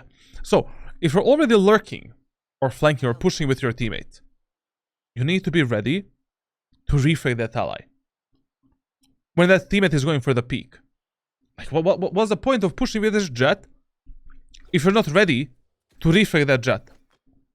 If I was pushing here with the Jet, and Jet is going first, that Jet is there, I'm here. I'm waiting for the Jet to get the contact and the duel, and I'm swinging to refrag the Jet, or to fight together with the Jet. I'm not gonna be in her anal cavity, you know, sabotaging her dash ability, and not being able to peek together with the Jet. And that is another huge problem of players below, like Immortal 1. Like, your pathing compared to your teammates is really bad. Like, you need to pay attention, you know, from which angles you can refrag your teammates, and basically, you know, how you should engage enemies together with your allies. Like, a lot of times you're bugging each other's out, cluttering in the space, and you need to be more focused on the clean refrag game and clean movement. Did attacker spawn? Oof. But still, listen. No matter what is your call, no matter what is your idea, every stupid shit that your teammates are doing, you should compensate and you should support. But you should support to the degree where you're not dying as well. So here, if my Jet is still in the B main, and she is still fighting the enemies there, I will still fight with that Jet. I wouldn't die for that Jet, but I would be jiggle picking the enemies and potentially refragging her and going back. Your Jet is still in a fight. Your Jet is still engaging enemies in the B main. You need to follow that Jet. Frost, are you there? Here. Weapon here. Bring them down. Reloading. Bro, Reloading. this is one of the most stupid angles. Like, I don't know, like, I just feel that you're not respecting... first of all, your team play game is like 0%. Second of all, you're not respecting the numbers advantage at all. Like, literally, like, you're not paying any attention on the numbers at all and playing the proper refrag and contact game. And you need to focus on that a bit more. Like here, for example. Like, what I would do, I would completely hide from the enemies, like this, and wait for my teammates to get a contact with the enemies. When the Jet gets a contact here, or the Fade gets a contact there, that is when I'm peeking with a perfect crosshair placement, deleting one enemy and dismissing. But in a numbers advantage scenario, especially in the first round, I always value my life and not taking a 50-50 gunfight. And I'm always, you know, asking myself, how can I capitalize on my teammates' aggression, on my teammates' gunfights, to isolate the enemies in a smarter fight, and to make even more, an even higher numbers advantage. Like, why would I fight enemies here if I'm 5v4, and if I have, like, Fade there and Jet there? Like, I would wait for the Fade to pick a fight, I would wait for the Jet to pick a fight, and play on their contact, and then fight the enemies. Reloading.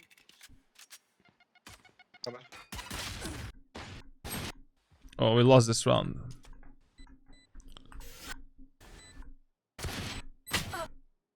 So stupid, man. So stupid. Such an easy rounds and such a stupid deaths. Like, I think that 60% of the deaths. My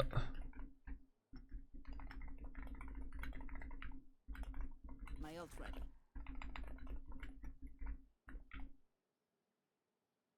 60% of the deaths that you had in this VOD, so basically around 6 deaths, they were completely unnecessary, and they kind of lost you the round. They didn't lose you the round in a way where, you know, you lost the round. But your teammates are so stupid in this elo that they don't know how to close out the rounds. Plus, you're the best performing player in your team, and when you die, the round is over. You will see this in my Unranked to Immortal series with every single agent. I'm not a match MVP often. I'm not a team MVP often. I can, you know, peek these guys and just fight with my aim, and I can take like 2 or 3 kills every round. But if I die, I lose a round. Like, I'm always valuing my life over anything else, especially if I make the numbers advantage, so that I can close out the round and compensate for any mistake that my teammates might potentially make.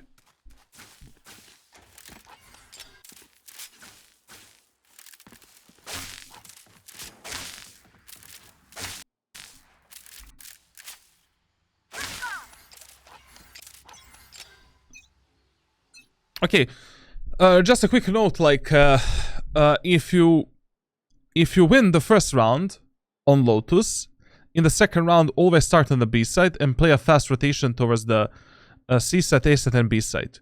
If you lose the first round of Lotus, then in the second round, you need to make a gamble to play either A or C.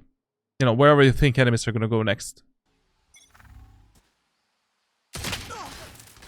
But listen, this angle here that he peeked, this angle is never worth holding stationary. Because even the gold players, you know, have a good crosshair placement for this angle, and the only with Operator and Marshall, it is worth holding this angle, like, fully static. With any other weapon, you need to jiggle pick and, you know, go for a shot like this.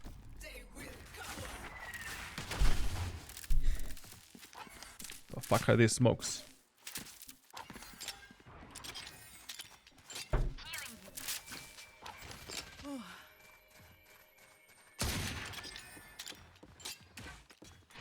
Shadows traveling.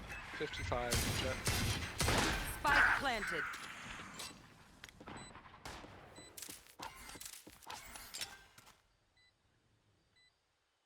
My ult ready.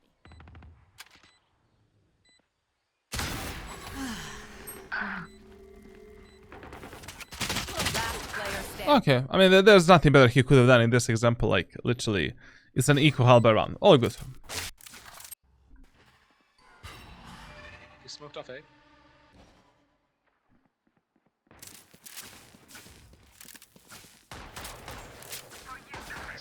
Spike down A.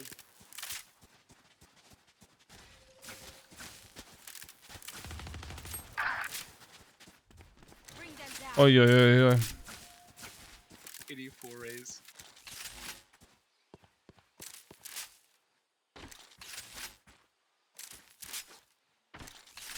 My brother, mother, father, like, listen.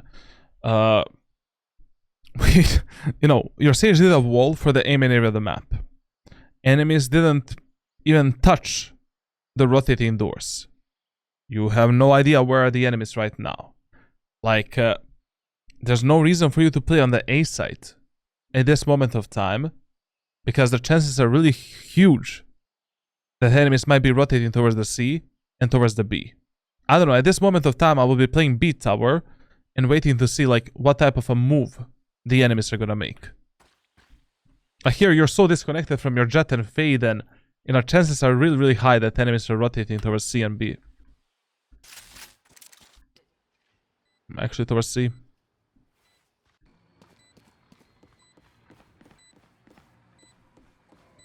Listen, whenever you're retaking the C site, retaking the C site through the CT is always better and easier rather than through the waterfall. Like, fuck the waterfall.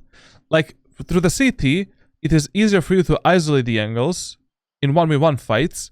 It's easier for you to use the Leer to isolate the fights, and if you don't have the CT control as you're pushing through the waterfall, you're exposed from so many different peaks and so many different angles. Like, basically, if you're going through here, you know, you never know if one enemy is hiding here or here and waiting for you to, you know, commit yourself towards clearing one angle and then killing you.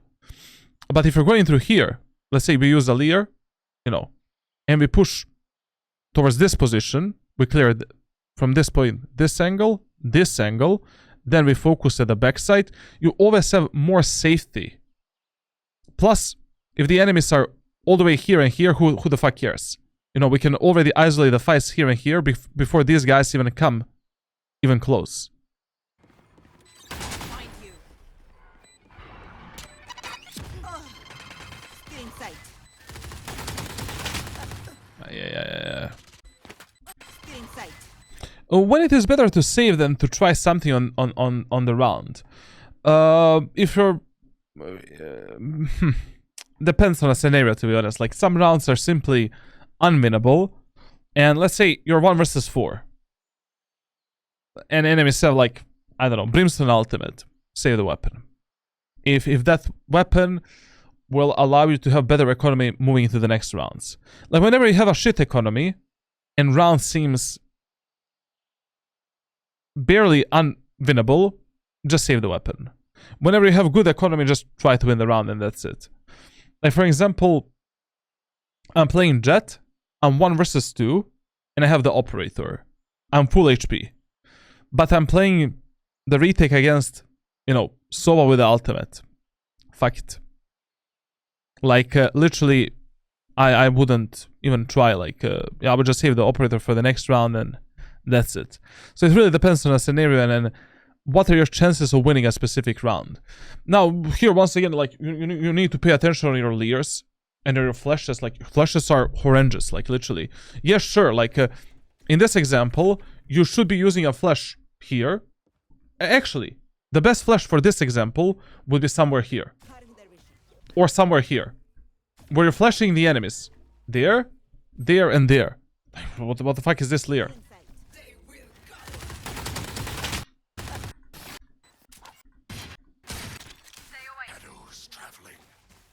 This angle as well, you need to hold with some kind of a movement. You need to strafe this angle, jiggle pick it. Like, even my dead grandma has a good crosshair placement for this position. Enemies are gonna pre-fire you, especially in a higher elo lobbies. Your head will fly away from your shoulders. This position, we need to hold like this. Away from this wall. And doing this. And then going for a tap. Maybe going for another one and that's it. This position, we can hold like this.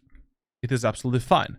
And in our coaching sessions, I'm going to explain why holding the angles in this way is actually good. You cannot do this. Unless you have the Operator. Of course, with Op or Marshal, we can hold a static angle.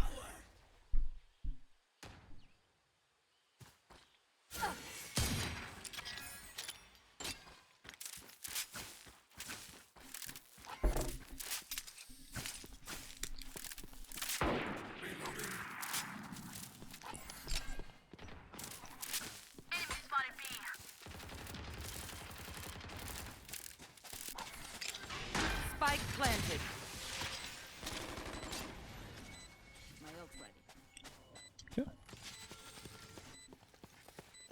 Okay, listen, guys. Whenever you're going for the retake from the B tower, and from this position, and you have a high or medium penetration weapon, always spam a few bullets here. Like this. Because it completely clears this angle, and also, you potentially will kill the enemy that is here, or an enemy that is here. Like, just spam, I don't know how to explain it better, like, I kind of spam, you know, close to this angle, and I'm aiming, I don't know, on this level of the bottom of this, like, sign. Like, somewhere there, like this. It's worth it. You clear that position, potentially get a kill. Like, the amount of kills I got through this position, unimaginable, literally. That is not good. I mean, it's okay, but whatever. We have a better spam angle.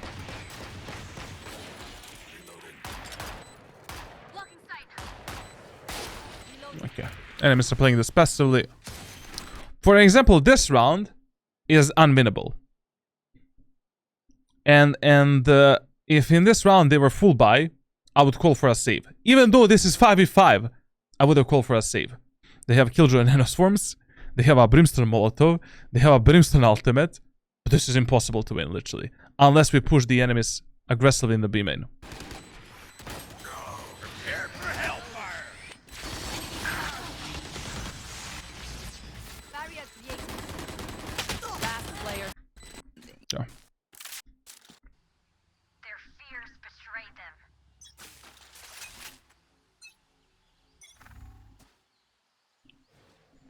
Okay, this is fine. Taking more space is good.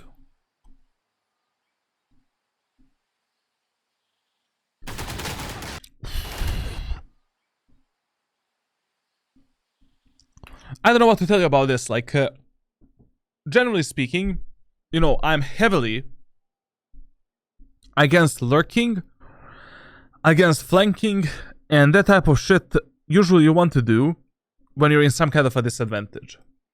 Either economy or numbers disadvantage. By going for this play this aggressively, when we are 5v5, and we are losing this match 6-10, not a really good idea.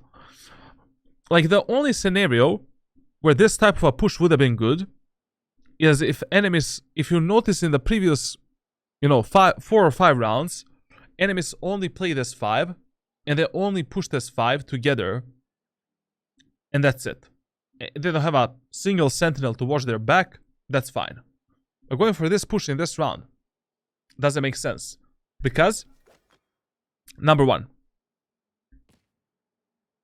enemies played really slowly on the attacker side. Like, they're playing default 24/7, they're rotating a lot. It's not worth it. Number two, they have a killjoy, so even if you lurk and flank, it kind of doesn't matter at all. Like, taking this space was good to potentially surprise the enemies and maybe fuck them up from this position, maybe to fuck them up from this off angle here. Playing here would be okay with a Reyna. You know, one and done angle, taking a kill, dismissing away, and that's it. But going for this additional aggro play, not good at all. Especially because your teammates on both B side and A side, they didn't make any contact. Like, you needed to wait for some contact before going for this play. Whenever you're lurking and flanking, you cannot just blindly go for a lurk or flank.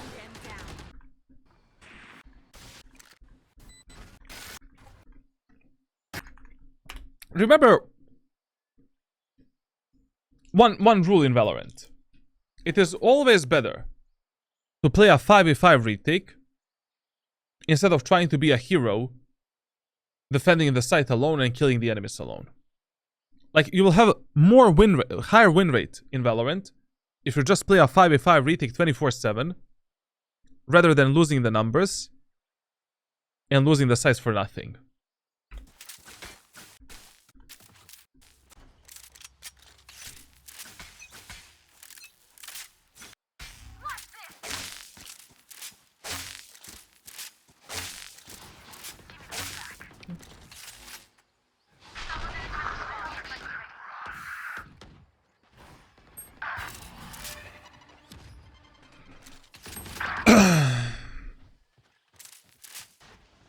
They will cover.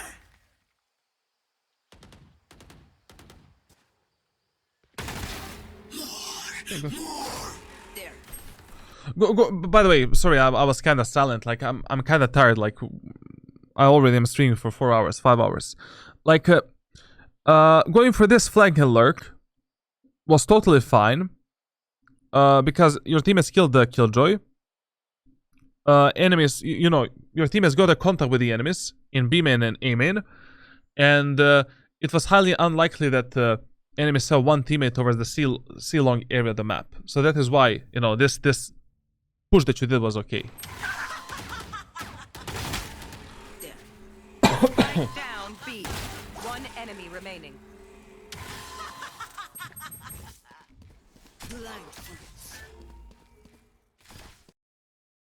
Oh, Reyna players, man. Reyna players. We're 2 versus 1 against the Jet. In a 2v1 scenario, your main priority is not defending the spike. It is not defending the bomb sites. Your main priority is the safety. Let the Jet take the spike. Let the Jet plant the spike. You don't give a fuck. Like, right now, your main priority is telling your Fade to play with you in the B main area of the map, or you should play with the Fade. And isolate the angles in a way where you can consistently play a refray game. Don't allow your Fade to take a single 1v1 duel, and you should not be taking a 1v1 duel as well. Like, this was such a stupid gamble.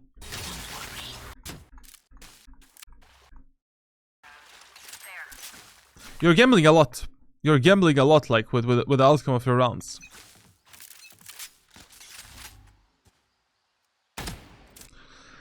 I don't know what to tell you, like, yeah, holding this angle statically really is not really the best idea, as I said. Yeah.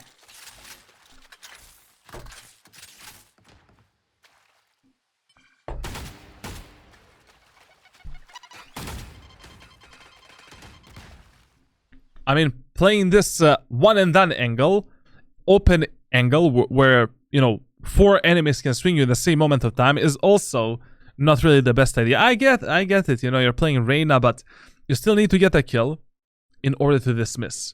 And right now, once again, it is better for you to play a 5v5 retake rather than trying to be a hero, dying for nothing, and dying on such a stupid position. This is better. Yeah, that was a bit better. And this fight is good with the Jet. If like what type of information we get with this dismiss right now? Nothing. And we know that enemies are in the... Some of the enemies are in the C-long area of the map. Like, you should use the dismiss to reveal the enemies when you have no idea where are the rest of the enemies. Like, we know for a fact that someone must be in the long.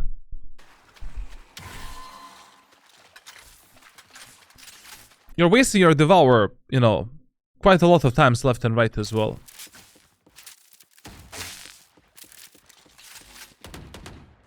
There. Spike down B. Cutting their vision. Oh yeah, let's fight the enemies alone again in a 1 versus 1 fight. That's gonna be fun. Still in sight.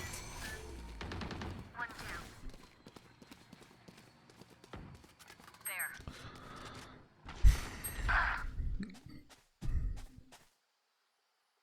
Oh yeah, let's push enemies into the T-spawn when we have the spike in the B main area of the map. Instead of winning the round in an easy way, let's make it harder. Our Omen is gonna die, Fate can die as well, and we lose this round. If they died, we got fucked, but you're playing with solo queue players, like, you know, how the fuck you can trust your Fate that is 9-12 and Omen that is 8-17?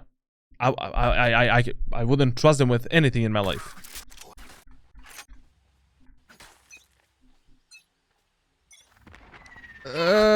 Holding this angle, this wide, is not really the best idea. Even with Operator, you know. With Operator, I don't know what to tell you, but if you want to hold that angle successfully... The second. If you want to hold that angle successfully... Uno el momentus. You need to hold it a bit more narrow. You know? Like if your crosshair is already here... Let me showcase you.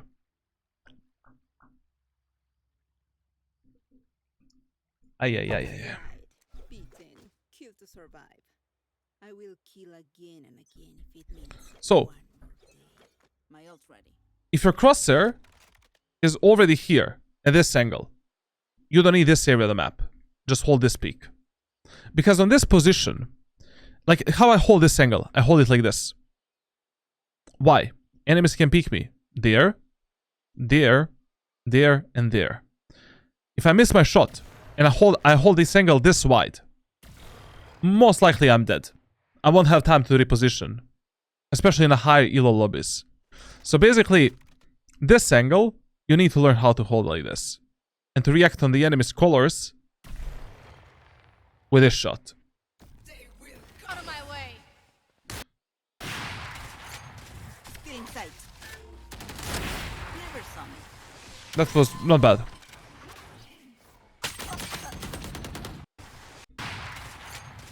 Still in sight. That layer of NP there was actually solid. You know, a bit risky, but, you know, why not? He's playing Reyna, like, if he gets a kill plus enemies are blinded, it's okay. Never saw me. My ult ready. Just, you know, every single time my man Fennec gets a kill, he's like, you know, fuck it, I need to get more. I don't know, bro, like, are you expecting from yourself to do a pentakill every round and to clutch every, you know, to win every round like that. I mean, you're not Demon 1. I'm not Demon 1. I cannot do that with Reyna as well. Like, play discipline, you know.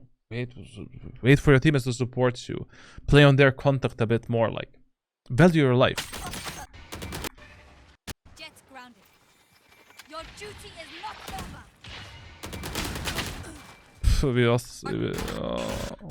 We almost lost this round. Okay, listen, guys. On the Lotus, when enemy killjoy has the ultimate, or she is one ultimate point away from the ultimate, 90% of the times it is the C push. And you need to have some kind of a counter for that. If you're playing with Omen in the team, always, like, we need to play aggressive here. And we need to have some kind of a counter for this. If you are playing with Omen, Brimstone, or Astra, tell them to give you the one-way smoke here and hold the C-long a bit more aggressively. We need to contest the enemies in C-long.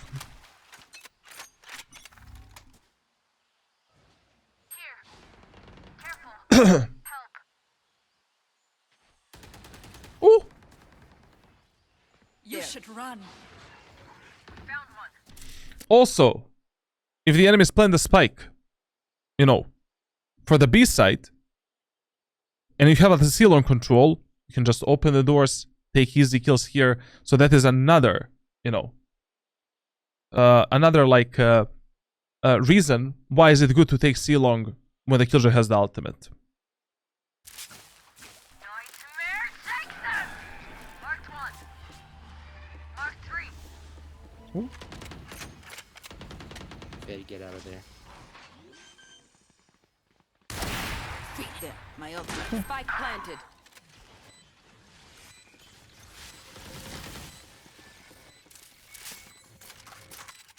Okay. They will cower. Here. See nothing. Ooh.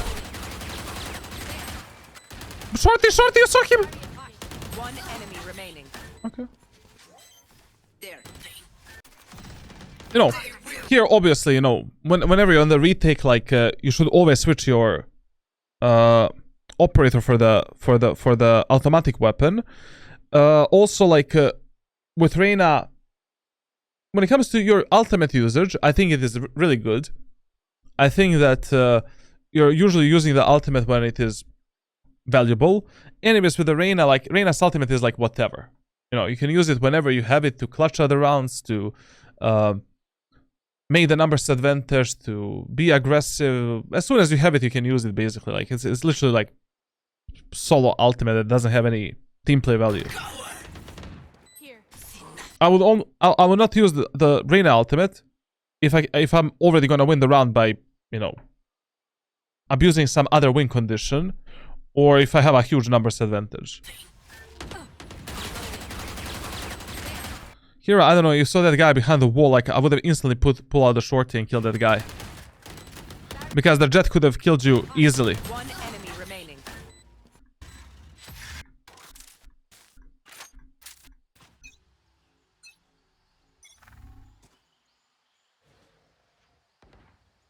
Also, this angle, like I don't know why you're holding it this wide with the operator.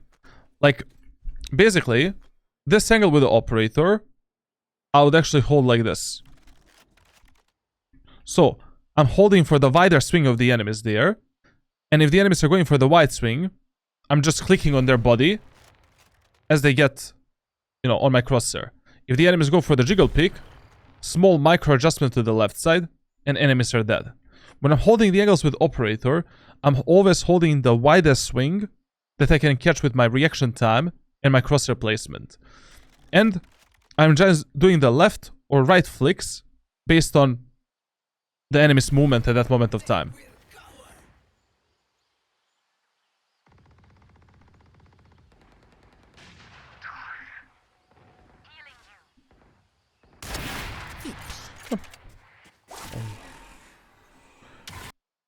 Five v3. Why the fuck are we here? Just to suffer?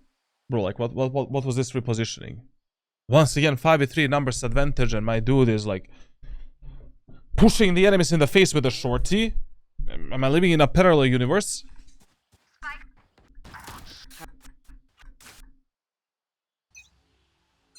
You need to fix this problem. Like, you need to prioritize the numbers a bit more and a bit safer gameplay. I know you're playing Reyna. I know that you want to be aggressive and all of that, but this type of gameplay will cost you a lot of the rounds. A lot of the rounds.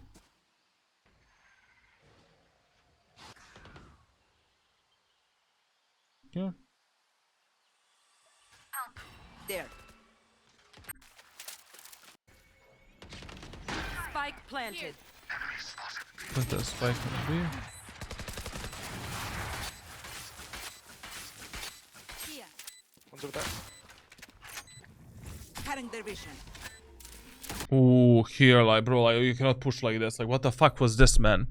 First of all, you know, I would pre-assume that one enemy might be playing on top of the wall.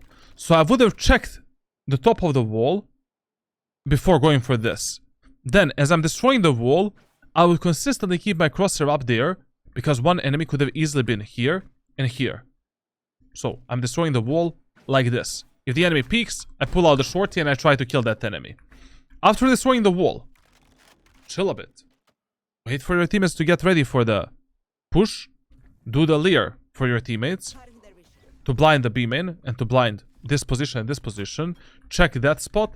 Check this spot with a shorty maybe. We don't need the operator. Like, you know, with a shorty we can check this, check this. Pull out the operator. Focus on the B main. You rush this so much, man. One's over there. Slowly, like, if you have, you know, above 20 seconds to defuse the spike, be methodical.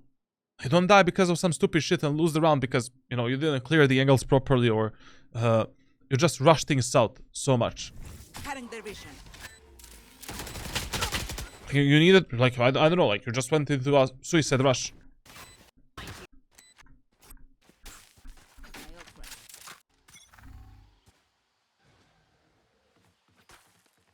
I still don't like how you're holding this angle. You should hold it in the way that I just explained. Like, I would hold this angle in this way. So, I would hold this angle. Like, when am I placing my operator crosshair closer to the angles like this? If I notice that enemies are consistently jump spotting that angle, and I'm trying to catch the jump spot guy and to kill that guy.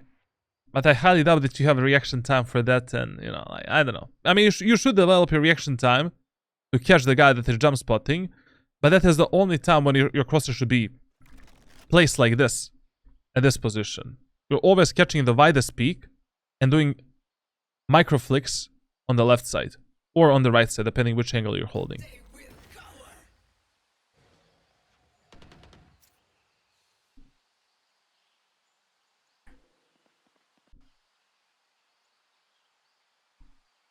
There.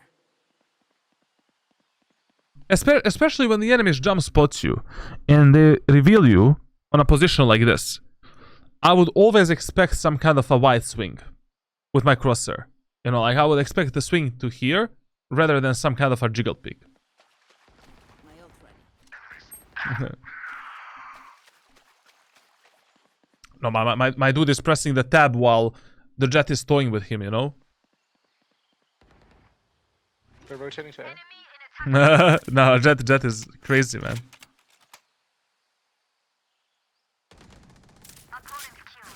Okay. Very good that you bought a gun before this round, like, you know, so you have Vandal for the retake. Very good, very good. It is the last round anyways. Planted. Good economy management. We need to check the CT. Enemies can be CT. Observe every single possible scenario. I got you. You cannot rush out with a clear. Still in sight. I don't know, man. Like, you know, even if there is like 5% of a chance for an enemy to be somewhere, you need to clear that angle as if enemies are gonna be there. Like, two of your teammates are here. Sage is here. One enemy could have easily been here or here already. I would have checked this position, clear this angle, jiggle spot and slowly clear these spots. Run here, clear that angle, this angle, and now we're using a leer and pushing it to the site. One enemy remaining. And that's the end. Okay. I think that we covered enormous amount of things during this VOD review. I really think that we're easily gonna make an immortal player out of you in our month of coaching. And I really think that Reyna, it's not a bad agent for you. I just feel that you're picking up enormous amount of bad habits that are gonna be really hard to compensate and really hard to fix in higher elo lobbies. Like, you're so much focused on blood, on taking the kills, that your team play is suffering a lot. Like, your team play and your game of numbers doesn't exist at all. Also, angle holding can be better. You need to hold different angles in a different way depending, you know, how common of an angle you're holding and, you know, how easy of a, like, kill you are for the enemies. And essentially, we need to fix these mistakes as soon as possible. Other than that, guys, you know, subscribe, leave a like, comment, all of that good stuff. You can find these VODs on my second YouTube channel. On my Discord server, you can access the ranked playbook. If you want me to review your VODs, join my Discord server and submit them at the VOD submissions. Or you can get the tier 3 sub VOD review. Bro, thank you a lot for 5 gifted subs, man. Thank you a lot, bro. I really feel that, as I said, like, you know, you have a huge potential as a player. Your mechanical skill is much better than in the previous VODs. But now you need to focus on the team play. You need to focus on the minimap. And you need to understand this game on a bit higher levels. Iron 1 to Diamond 3 elo is the elo where you need to develop your game knowledge, decision making, and mechanical skill. If you don't want to be Heartstack Ascendant and, you know, low immortal for the rest of your life. So yeah, all good, guys. See ya in the next VOD review. Mwah!